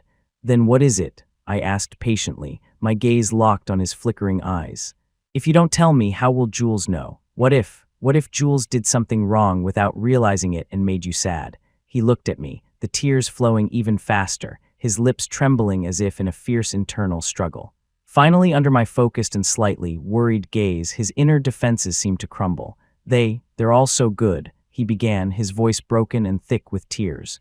"They can talk and laugh and say so many things to Jules that Liney doesn't understand." He looked up, his tear-filled eyes showing raw fear and insecurity. "Liney is a fool, can't do anything. Will Jules think they're better? And not want Liney anymore?" So that was it. A great sense of understanding, and the satisfaction of being needed so completely washed over me like a warm current. He wasn't throwing a tantrum, he was scared. Scared that the people from the normal world who could converse with me fluently would replace him in my heart. Scared of being abandoned for being different. Looking at his fragile, helpless state, the beast of possession within me let out a contented sigh. I reached out and pulled his trembling body tightly into my embrace. "Silly goose," I whispered in his ear, my voice filled with an undeniable certainty and a hint of pleasure. "What does it matter to me how good they are?" I cupped his face, kissing away his overflowing tears. The gesture was gentle, but my gaze was sharp, piercing straight to his heart. "Look at me, Linus Miller. You listen to me, I only want you. Only your paintings are the most beautiful, only your puzzles are the most complete, and only the way you wait for me makes me want to lock you by my side forever. No matter how good anyone else is, in my eyes, they are just an irrelevant backdrop." My fingertips brushed over his tear-stained eyes, my tone a possessive kind of gentle. "You don't need to know how to do those things. You only need to know how to love me. Understand?" He stared at me, dumbfounded. The fear and anxiety in his eyes gradually dissipated under my unwavering declarations, replaced by an unbelievable, immense sense of relief and joy. He nodded vigorously, then wrapped his arms around my neck and buried his face in my shoulder, his voice stuffy from crying but small and firm. "Liney loves Jules, only loves Jules." "I know," I said, holding him tighter, a satisfied smile playing on my lips. See, his anxiety, his jealousy, would only entangle him deeper in the web I had woven, making him even more certain of his irreplaceable importance to me. And I was more than happy to see him display all his vulnerable, insecure, and possessive emotions for me. It confirmed that our twisted, intimate bond was more unbreakable than any conventional affection. 10 After that confession through tears, An invisible shackle seemed to fall away from Linus. I had personally smoothed away his insecurities, which in turn transformed into a more vibrant, more assertive strength. He was no longer just passively dependent. He began to learn how to actively and clearly declare his ownership. The change was obvious. When Leo or other subordinates came to the house to report on work, Linus no longer hid or sulked. He would take his sketchbook or a soft pillow, walk right up to me, and sit down, pressing close. Then he would lift his clear eyes and stare at the visitor, quietly and unblinkingly. There was no aggression in his gaze, but a natural, declarative focus, as if he were silently drawing a boundary. This person is mine. Once, Leo was discussing a key piece of data with me and unconsciously pushed his tablet a little closer. Linus immediately reached out, not to push the tablet away, but to place his own hand over mine. He then gently pulled my hand away from the tablet and held it tightly in his lap. After doing this, he continued to look at Leo, his expression calm, as if he had just performed the most natural action in the world. Leo froze for a second, looking at me awkwardly. I looked down at Linus's hand gripping mine. His slender yet firm fingers felt as if they were clutching my very heart. A strong sense of pleasure washed over me. I turned my hand over, completely enveloping his in my palm, then looked up at Leo and said coolly, "That's all for now. We'll communicate by email for the rest." After Leo left, I squeezed Linus's fingers, asking with a smile in my voice, "Getting so bold now, are we, brother? Not letting anyone else touch me?" His ears turned a little red, but he nodded assertively, replying in his uniquely simple and direct way, "Jules is mine." After a pause, he leaned in, pressing his forehead against mine and nuzzling like a small animal confirming assent.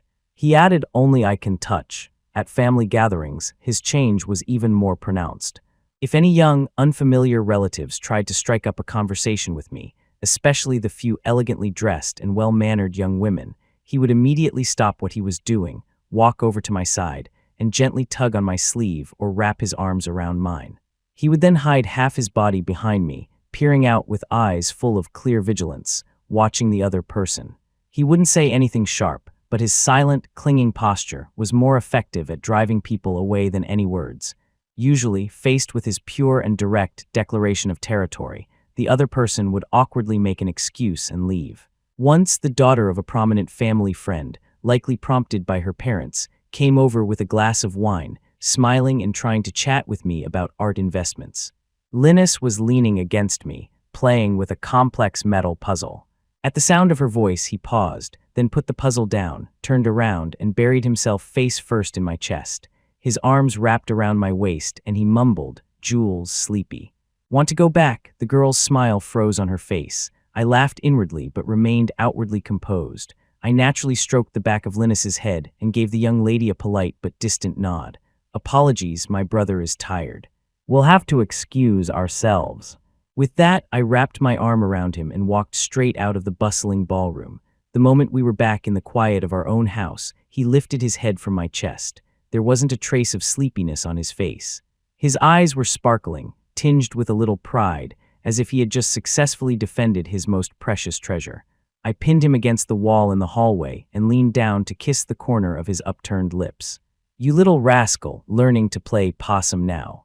He was breathing a little heavily, his cheeks flushed, but he bravely met my gaze. His voice was soft but firm. "Don't want her talking to Jules. Jules can only talk to Liney." Seeing him so assertive, even a little bossy in his possession of me, the possessive soil of my heart bloomed with 1,000 brilliant flowers. I deepened the kiss until he was limp in my arms. "All right," I murmured against his lips, my voice low and tender. "I'll only talk to my Liney." He began to leave his mark on every detail of our lives. My study had to have his drawings on display. My mug and his had to be the same style in different colors. At night, he had to rest his head on my arm or at least hold my hand to fall asleep peacefully. If I was working at home and didn't respond to him immediately, he would walk over, gently take the document from my hand, and cup my face, making me look at him until I gave him a clear response. This almost tyrannical possessiveness, far from annoying me, made me sink deeper into it, unable to escape. It was proof of his complete, unconditional devotion. He was responding to my deep, obsessive love in the most primal, direct way possible. We were like two interlocking gears. He was the seemingly passive but crucial inner core, and I was the outer frame that enveloped and drove him, and in turn was driven by him. He possessed me openly, just as I had meticulously possessed him. Our world at that moment finally reached a kind of twisted, balanced perfection. He willingly lived in the fortress I built, and I was delighted to see him carve his mark on every inch of it. 11 Linus's possessiveness, which I not only allowed but actively encouraged, was like a vine given ample sun and rain. It began to grow with abandon, twining into every crevice of our lives. He was no longer content with just chasing away outsiders who approached me. He began, in a way that was both naive and incredibly persistent, to try to completely assimilate my world into his. He started to take a keen interest in my belongings. My study was no longer just a corner where he painted quietly. He would curiously play with my fountain pen when I wasn't looking, flip through my annotated documents, his fingertips tracing the words I had written as if to get closer to the outside, me that he didn't know. One time I returned to the study to find him wearing my suit jacket, which was hanging on the coat rack. The oversized garment nearly swallowed him whole, leaving only his small, fair face visible. He stood in front of the mirror with a slight frown, as if trying to understand this piece of clothing that represented a dimension so different from his pure world. Hearing my footsteps, he turned, looking at me a little helplessly, and whispered, "Jules's clothes smell like Jules."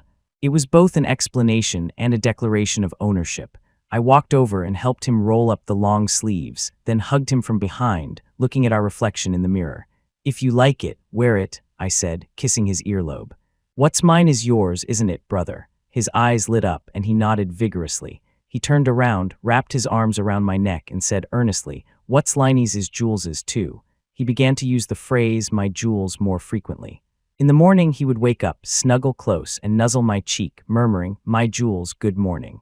When he ate a dish I liked, his eyes would curve into crescents as he announced, "What my Jules likes, Liney likes too." Even when I was on a work call and my tone became slightly stern, he would gently tug on my sleeve, and when I looked at him, he would mouth the words, "My Jules, don't be fierce." Every time he declared his ownership like this, it was like a stone tossed into the lake of my heart, creating ripples of warmth. I savored the feeling of being completely marked by him, as if this cracked and shadowed vessel of mine was finally being filled and mended by his pure, stubborn affection, becoming one of a kind. His paintings also began to change subtly. The canvases were no longer just abstract blocks of color and lines. Two blurry but closely intertwined human figures began to appear frequently.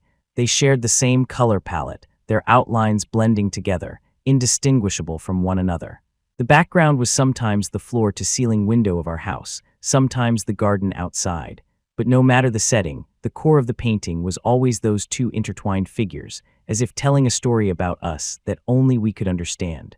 Professor Davies, the art teacher I hired for him, remarked to me privately after one session, "Mr. Miller's paintings are becoming more and more emotionally rich. This pure, unconditional dependence and fusion. It's very moving." He looked at me with a complex understanding in his eyes. I accepted his assessment without protest. Moving, perhaps, but this moving quality stemmed from my daily, meticulous, nurturing, and absolute possession. I was happy to see his world burst with color because of me, and I was happy that his paintbrush would forever depict only the two of us. Of course, this relationship, so close it was almost suffocating, was not without its ripples. Once, due to a transnational meeting, I had to stay in the study of the main house for a long video call with the overseas team. The meeting was important, I couldn't leave in the middle of it, and I had already soothed Linus beforehand, telling him I needed to work alone for a few hours. Halfway through the meeting, as I was focused on the data on the screen, I caught a glimpse of the study door being pushed open a crack. Linus was there, hugging a pillow, peeking in with half his head. He saw me talking to the screen, my expression focused, so different from the way I usually looked only at him. The anticipation on his face slowly faded, replaced by a familiar sense of being excluded and a hint of hurt. He didn't come in, nor did he leave. He just stood there quietly behind the crack in the door, watching me. I noticed his gaze and my heart stirred, but the meeting was at a critical point. I couldn't interrupt it immediately, so I could only give him a reassuring look, signaling him to wait. He saw my look, but misinterpreted its meaning. He thought it was a signal for him not to disturb. I saw his eyes quickly redden, and then he silently, slowly pulled his head back and gently closed the door. At that moment, my heart felt like it had been viciously squeezed. Ignoring the meeting, I immediately stood up. When I opened the door, he hadn't left, just as I'd expected. He was curled up in the corner outside the door, hugging his pillow, his face buried in his knees, his shoulders shaking slightly. I knelt down and gently pulled him into my arms. "Brother," I called softly, my voice filled with apology and an imperceptible ache. "I wasn't telling you not to disturb. The meeting is important. I need to focus." "But I didn't tell you to leave." He looked up, his face stained with tears, his voice choked. Jules looked at them, not at Liney. Liney was scared. I wiped away his tears and explained patiently, "I look at them for work. But in here," I took his hand and placed it over my heart. "The only one I'm ever looking at is you, brother." He sobbed, feeling the beat of my heart under his palm, and gradually calmed down. But from then on, he seemed to understand that even I had moments when I had to be temporarily distracted. After that, he no longer tried to burst in when I was completely engrossed in work. But the moment I finished and walked out of the study, he would immediately appear before me, looking at me with a mixture of hurt and intense attachment, until I pulled him into a tight embrace, dispelling all his anxiety with kisses and hugs. This small setback did not weaken his possessiveness. Instead, it made him more keenly aware of the fragility and preciousness of our connection, and it made me more careful to give him double the compensation and reassurance after any necessary separation. I enjoyed this extreme dependence, but I knew it wasn't enough. I needed a more thorough way to brand him, inside and out, with my mark. 12. The opportunity came on a stormy night.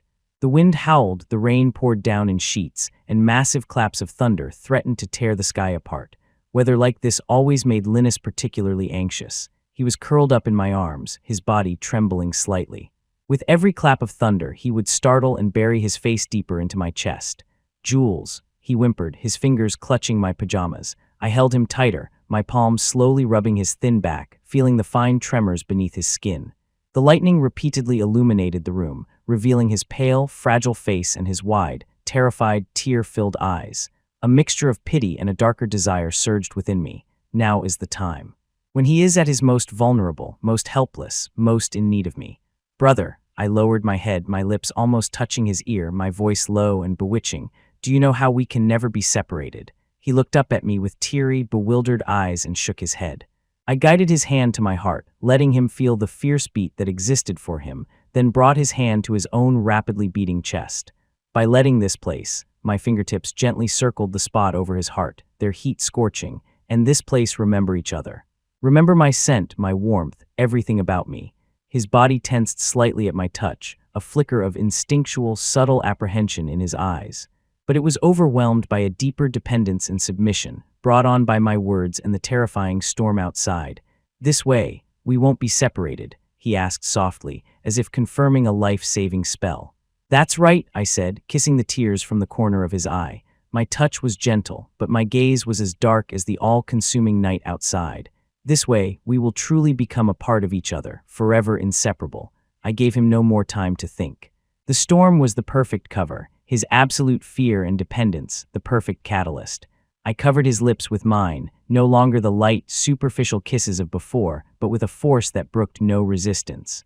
I parted his lips, delving into the warm, moist sanctuary within, stealing his breath, exchanging our very essence, as if trying to pass my soul into him. He was flustered at first, letting out muffled whimpers, his hands pushing weakly against my shoulders. But when I pulled back slightly, looking at him with an expression of hurt and potential abandonment, he immediately surrendered all resistance.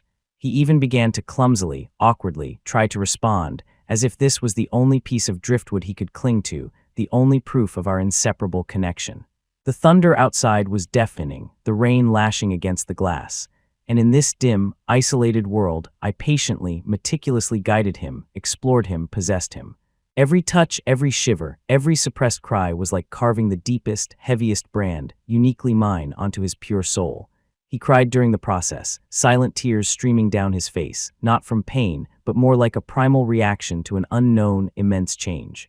I kissed away all his tears, whispering in his ear over and over, "Brother, you are mine. Linus Miller belongs to Julian Ashford. We are together forever now." He responded vaguely, his eyes unfocused, as if he had truly etched those words into his very bones. When the storm subsided and the sky began to lighten, he was utterly exhausted, sleeping soundly in my arms. He slept deeply, his breathing even, his face still streaked with tears, yet bearing a look of weary tranquility, the look of one who has been completely possessed. I looked at the ambiguous red marks on his neck and collarbone, like a victor's medals, a testament to my indisputable ownership. A feeling of almost savage satisfaction filled me. Finally, from body to soul, from consciousness to instinct, he was completely and utterly mine. Those subtle anxieties, those potential voids, had been filled, covered, and reshaped by me in the most direct, most intimate way possible. From now on, his world would revolve entirely around me as its axis, with no other possibility. Sunlight streamed through the sheer curtains, casting dappled shadows on the floor.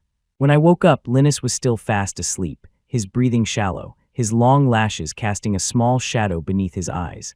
The marks from the previous night stood out starkly against his fair skin, those red marks like brands, silently proclaiming my ownership.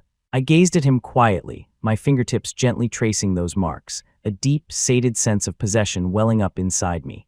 No guilt, no regret, only the satisfaction of finally having branded my treasure with my exclusive mark. From now on, from body to soul, he was completely and utterly mine.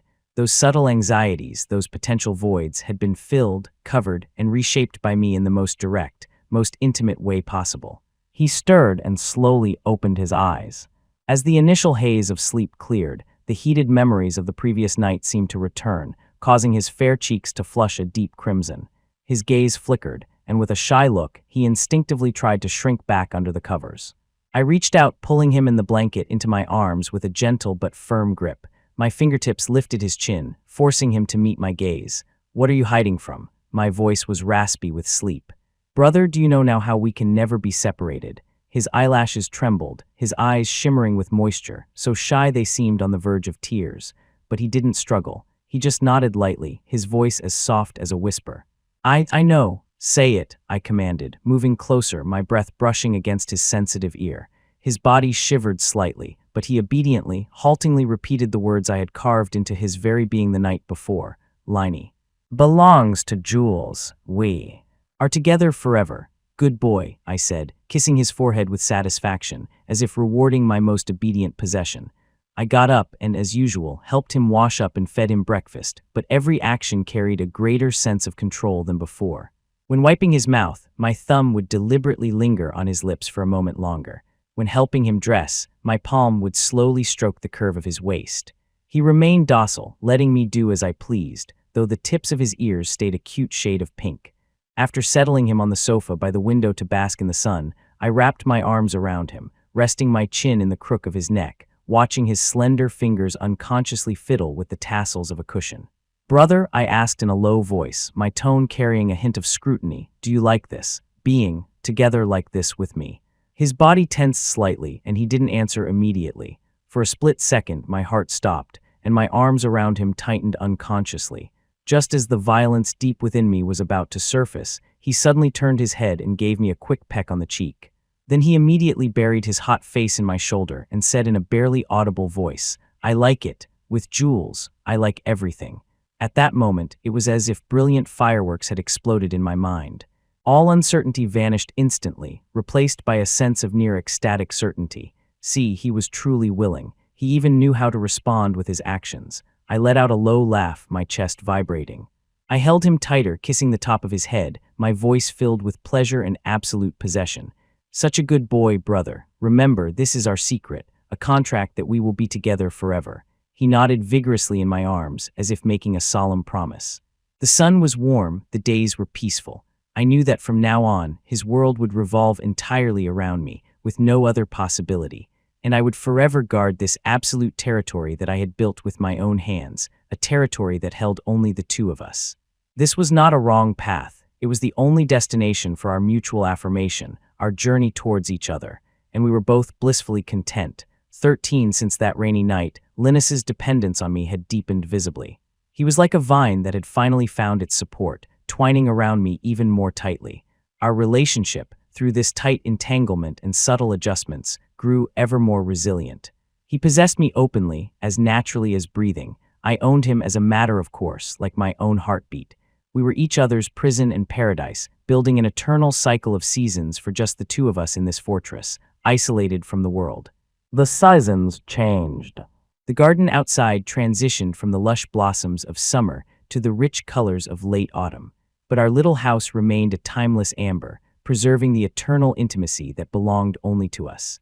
Linus's open possession of me had become as natural as breathing, integrated into every detail of our daily lives, and had even begun to evolve into new, deeper forms. He started to imitate me. At first, it was unconscious. I have a habit of tapping my fingertips on the table when I'm thinking. Before long, I noticed him doing the same, tapping the edge of a puzzle piece with his slender white fingers when he got stuck. I prefer my tea at a specific temperature. He would, before I picked up my cup, curiously press the back of his hand against the side, and then wrinkle his nose and say, "Hot. Jules, wait," as if my senses were also a part of him that he needed to carefully manage. Later, this imitation became more purposeful. When I wore a shirt of a certain color, he would insist on wearing a sweater of a matching shade.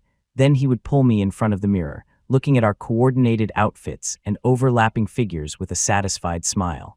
He would try to remember my favorite foods, and then, during dinner, carefully move what he considered the best part onto my plate, watching me eat it with sparkling eyes, as if through this act we could share the same gustatory pleasure.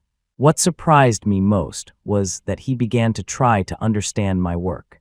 Of course, he couldn't comprehend the complex reports and contracts, but when I frowned at the computer screen, he would put down his sketchbook, sit quietly on the carpet opposite me, and watch me with his chin in his hands. There was no inquiry in his gaze, only pure companionship and a desire to share the burden. Sometimes, he would take out crayons and paper and doodle at my feet. The picture might be a side profile of my frowning face, with a large sun drawn next to it, trying to cover the frown, and underneath, the crooked words, "Jules, smile." These childish but incredibly sincere gestures were like the softest feathers, brushing against the hardest and softest corners of my heart time and again. I would often stop my work, pull him up into my lap, and kiss him deeply until he was breathless and flushed, leaning limply against my shoulder. "Does brother want to steal my worries now too?" I would ask, my forehead against his, half-joking, half-serious. He would pant slightly, his eyes hazy but trying to focus, and nod earnestly. "Liney doesn't want Jules to frown. Liney will help Jules eat the worries." Childish words, yet they moved me more than any declaration of love. I held him tighter, as if to merge him into my very bones. My brother, he was using every means he could understand, clumsy yet determined, to build a hermetically sealed symbiotic system for just the two of us. This deep bond was also reflected in his increasingly acute perception of my emotions. Once I was in a rather foul mood due to some covert obstruction from one of the senior members of the corporation. Although I tried my best to hide it in front of Linus, my tone remained gentle, my smile flawless. But he seemed to be able to sense the undercurrent beneath the calm surface. He was unusually quiet that day, not clinging to me to talk or play as he usually would. He just followed me step for step, and when I sat down, he would silently lean against me, resting his head on my lap like a small cat trying to soothe its owner with its warmth. That night I was leaning against the headboard, trying to read, but my mind was restless. He came out of the shower, wrapped in warm, damp air. Instead of crawling into bed as usual, he climbed up behind me and with his slender fingers began to awkwardly massage my temples. I was slightly taken aback and put down my book. His touch was light without any particular technique, just mimicking what I occasionally did for him, his fingertips carrying a careful tenderness. "Jules," he said softly, his voice exceptionally clear in the quiet night, "don't be afraid. Liney is here." At that moment, all the frustration and gloom from the outside world miraculously vanished. I took his hands, turned around, and pulled him into my arms. He nestled against me obediently, wrapping his arms around my back and patting it gently, as if comforting a restless child. I closed my eyes, inhaling the fresh scent of his hair, my voice low. "With you here, brother, I'm not afraid of anything." We held each other in the silent night. Outside were the twinkling lights of the city. Inside was the warmth of our shared existence. I could clearly feel that the bond between us had long surpassed the initial dependence and possession. It had become stronger, more complex, and more unbreakable. He was no longer just the treasure I needed to protect. He had also become my only solace and my home. We were like two trees with their roots tightly intertwined, drawing life from each other underground and sharing the same sky above. Any force that tried to separate us would be met with the most primal and resolute resistance from both of us. This realization gave me an unprecedented sense of stability and strength. I knew that no matter how stormy the outside world became, as long as he was in my arms, I had the courage to face anything. And he, in this way, seemed to have found his most solid, most unshakable value in my life. 14. As autumn deepened, a chill entered the air. But inside our little house, a constant warmth was maintained, like an isolated greenhouse nurturing the vines that belonged only to us, growing more robust and intertwined, almost indistinguishable from each other. Linus's total, unapologetic possession of me began to seep into more subtle levels, even taking on a quality of near domestication. He was no longer content with just declaring his ownership. He began to try to imprint his order, his preferences, onto my life, as if to mark me inside and out as his. Before I left for the office, he would carefully inspect the color of my tie. If it didn't suit his mood for the day or the shirt he had picked out for me, he would stubbornly insist I change it until he was satisfied. Then he would stand on his tiptoes to retie it for me, his fingers clumsy but earnest. Finally, he would smooth down the knot, look up at me with sparkling eyes, and a look of "See, this is my work" satisfaction. The cold, minimalist office supplies in my study began to be invaded by little things he made. A crooked little figurine of me and him, made of air-dry clay, was placed ceremoniously on my file rack. A picture of two stick figures holding hands, painted with shimmering gold paint, was taped to the border of my computer screen. He even carefully wrapped a strand of his favorite blue silk thread around my everyday fountain pen. These small objects, bearing his distinct personal mark, were scattered throughout a space originally dedicated to efficiency and reason. Far from seeming out of place, they strangely softened the overly stern aura around me. Every time I saw them, every time my fingers brushed against the soft silk thread, a part of my heart would collapse, becoming incredibly soft. I allowed, even encouraged, this invasion, enjoying the childish way he was slowly painting my world with his colors. He began to have a more precise plan for my time. 3 o'clock every afternoon was his Jules time. No matter how important my work was, he would appear at the study door on time, not saying a word, just looking at me with those clear eyes. If I needed to delay due to an urgent matter, he would show visible agitation, pacing outside the door or repeatedly organizing his already neat art supplies, until I dropped everything and opened my arms to him. Only then would he rush in like a fledgling returning to its nest, letting out a contented sigh. This monopolization of my time gradually evolved into an absolute demand for my attention. When I was with him, he didn't allow me a moment of distraction. If I glanced at my phone while he was talking, he would immediately stop and purse his lips until I turned my full attention back to him.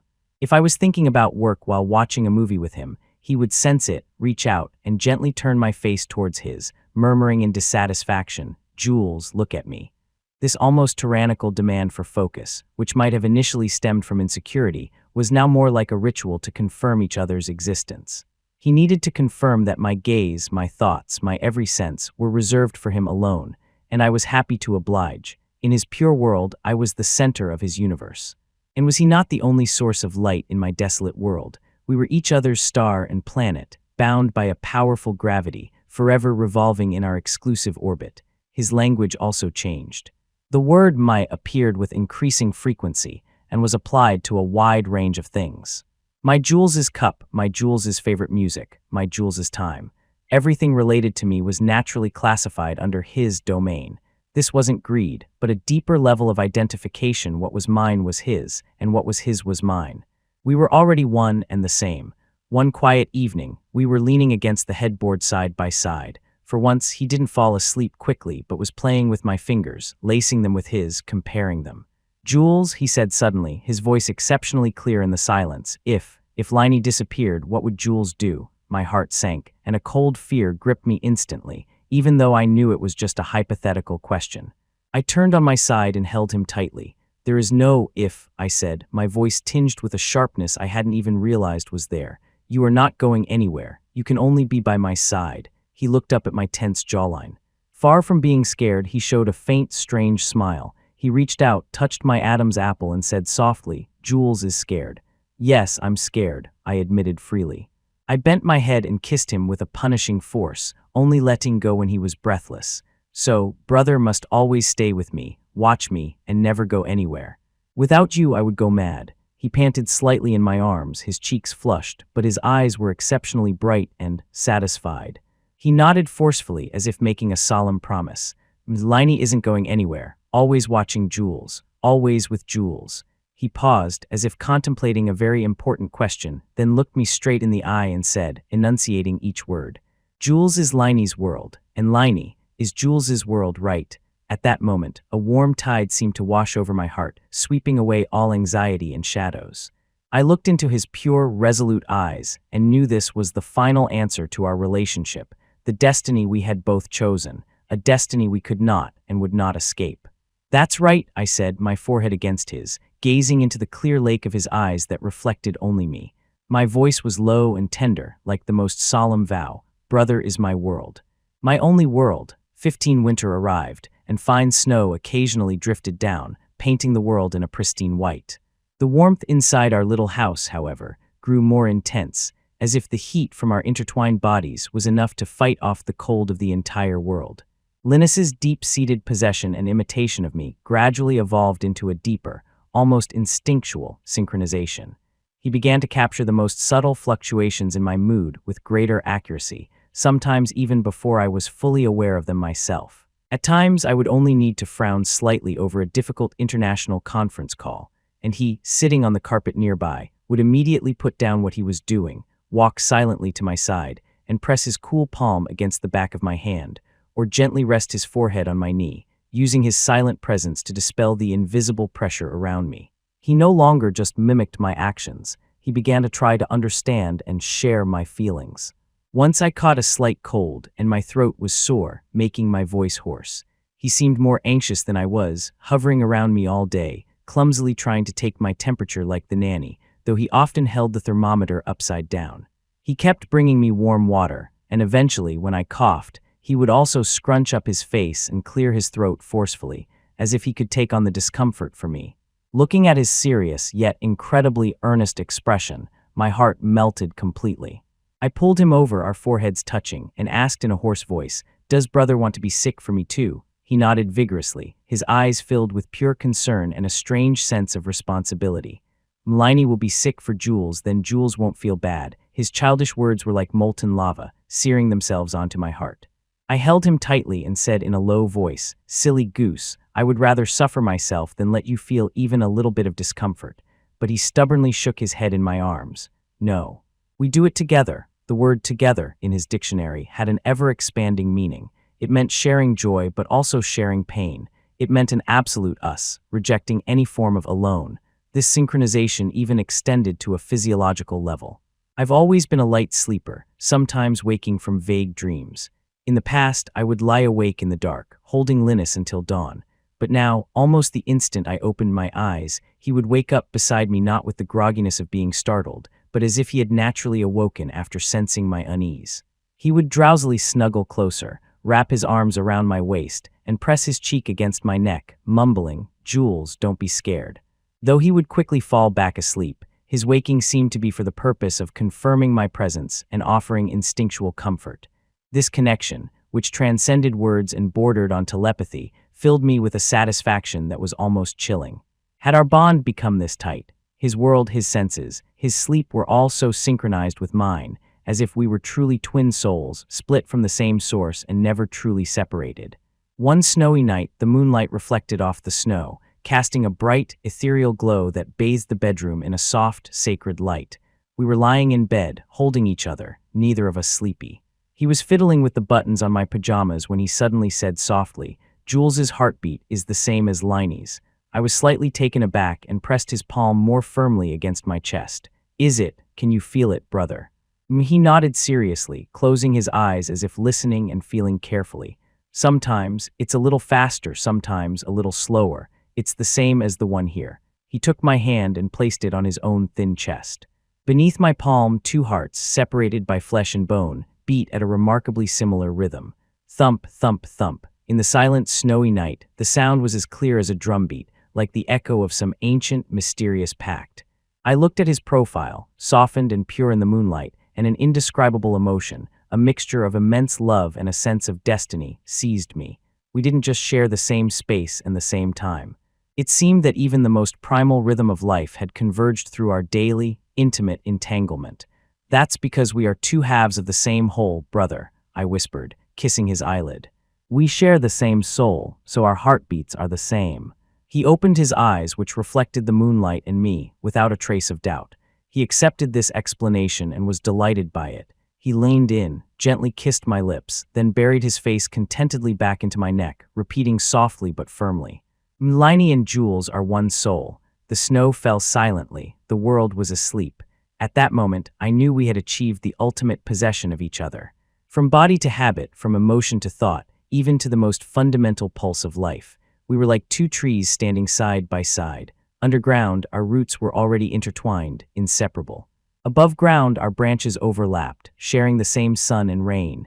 Any form of separation had become impossible. We were each other's mirror, each other's extension, each other's sole reason for existence. Everything outside became a blurry background noise. Only the person in my arms, whose breath synchronized with mine, whose heart beat in unison with my own, was real and eternal. This fortress, through this soul-deep bond, had become truly impregnable. And we blissfully had found ultimate freedom in this prison of love, the freedom of belonging completely and utterly to each other. 16. A biting spring chill lingered in the air, but the last remnants of snow had melted away, and tender green buds were emerging on the branches. The changing of the seasons seemed to herald the completion of some internal transformation. In our isolated fortress, built of love and obsession, my relationship with Linus had become so solid that it needed no external validation. However, a subtle impulse began to grow within me, a desire to lay this unconventional bond bare before the only important observers left, my parents. This wasn't to seek their blessing, that would be a luxury and meaningless. It was more of a declaration, a ceremony, marking the complete closure of our world and the final rejection of outside rules.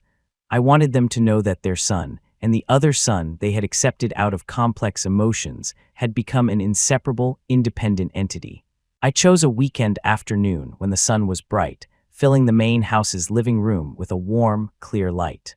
I had dismissed all the servants beforehand, leaving only the four of us, me, Linus, and my parents, Arthur and Alina. Linus seemed to sense the unusual nature of this meeting.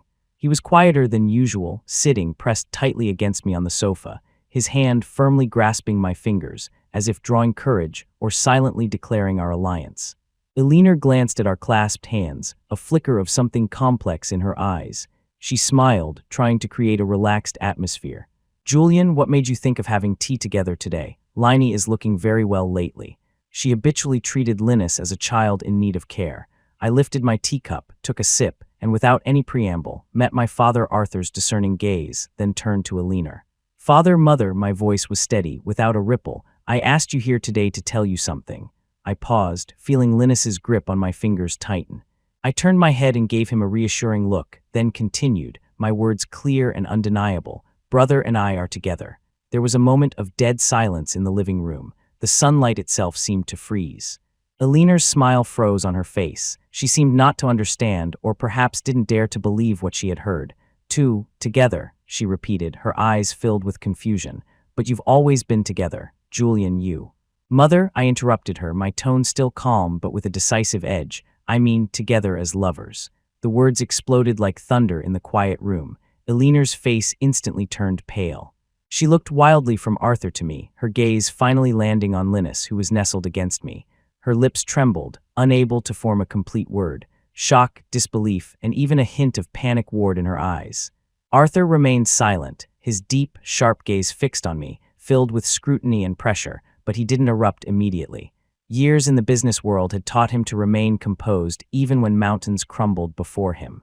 "Julian," he finally spoke, his voice low and carrying an undeniable authority, "do you know what you are saying? He is your brother." He emphasized the relationship that, though false, existed in the eyes of the law and society. "Whether he is my biological brother or not, you and I both know the truth," I said, meeting his gaze without flinching, even a faint smile touching my lips. "As for the rest." "Does it matter?" I lifted our tightly clasped hands, holding them up for them to see, a silent but incredibly forceful gesture. "The law, ethics, public opinion. None of that has ever been a consideration for me." My voice turned cold, with an almost cruel honesty. "I only want him. From the very beginning, it has only ever been him." Alina seemed to find her voice, which was laced with tears and urgency. "Julian, you're insane, how could you? Laini, he doesn't even understand, did you?" Did you take advantage of him? She didn't finish, but her meaning was clear. She thought I had used Linus's cognitive disability to manipulate him. Just then, Linus, who had been as quiet as a part of the scenery, suddenly moved. He let go of my hand. To my slight surprise, he straightened his slightly hunched back, lifted his head, and looked at Alina. His face held none of its usual bewilderment or timidity. Instead, there was an unusual calmness and clarity. "I understand," he said. His voice wasn't loud, but it was like a clear spring striking stone, instantly capturing everyone's attention. He looked at Alina, his eyes pure but with an unmistakable determination. "I know Jules is my little brother, and I know Liney is his big brother." He paused, as if organizing more complex thoughts, then said, enunciating each word with abnormal slowness but perfect clarity. "But I like being with Jules, like on TV. I only want to be with Jules, always and forever." He turned his head to look at me, his clear eyes reflecting my image, filled with absolute trust and an almost sacred seriousness. It was Liney who chose to love Jules. Jules didn't make May. With that, he reached out again and grasped my hand even more tightly, as if it were the source of his strength. At that moment, a massive wave of emotion crashed over me, almost drowning all reason. My brother, in his purest way, in front of my parents, outside the fortress I had tried to build for him, had given me the most steadfast, most unconditional support and affirmation. He wasn't oblivious. He simply defined and defended our relationship in a simpler, more direct way. Alina was stunned. She looked at Linus's eyes, so clean they held not a speck of impurity, at the extraordinary determination on his face, and all her questions and admonitions seemed to get stuck in her throat. She could question my obsession and my madness, but she could not question this heartfelt, pure-to-the-core choice made by Linus. Arthur's gaze swept back and forth between our clasped hands and Linus's determined face. After a long moment, he let out a deep sigh. In that instant, he no longer seemed like the formidable head of the Ashford Corporation, but simply a powerless father facing his son's shocking and unconventional choice. "You too," he rubbed his temples, his voice thick with weariness and a hint of surrender. "Are you sure about this?" "Never been more certain," I replied instantly, without a hint of hesitation. He was silent for a moment, then finally waved his hand, as if setting down a heavy burden or perhaps accepting an unchangeable reality. "Fine, your life is your own to deal with from now on." He stood up, didn't look at us again, and walked straight to his study. His back seemed strangely stooped. Alina watched her husband leave, then looked back at us. Tears finally fell, but she said nothing more, just covered her mouth with a handkerchief and hurried out of the living room. The sun continued to shine brightly, and only Linus and I were left in the room. The air still held the tension and shock of the confrontation, but more than that, there was a sense of relief and solidity, as if the dust had finally settled. I looked down at Linus beside me, still gripping my hand tightly, as if he had just won a major battle. My heart filled with an indescribable love and pride. I cupped his face and kissed his forehead. "You were very brave today, brother." He looked up, his eyes sparkling with a little pride, then reverted to his usual total dependence, whispering, "Because I have to protect Jules, protect our being together." I pulled him into my arms, feeling him lean trustingly against my chest. Yes, our being together. After today, this relationship had finally surfaced, completing its rite of passage before our only outside world. From now on, no person, no thing, could ever stand as an obstacle between us. In our own way, we had declared our shared destiny to the world. The walls of our fortress, at this moment, from the inside out, were forged to be unbreakable, and we were the sole, eternal king and subject of this everlasting kingdom, sharing an untaintable domain until the end of time.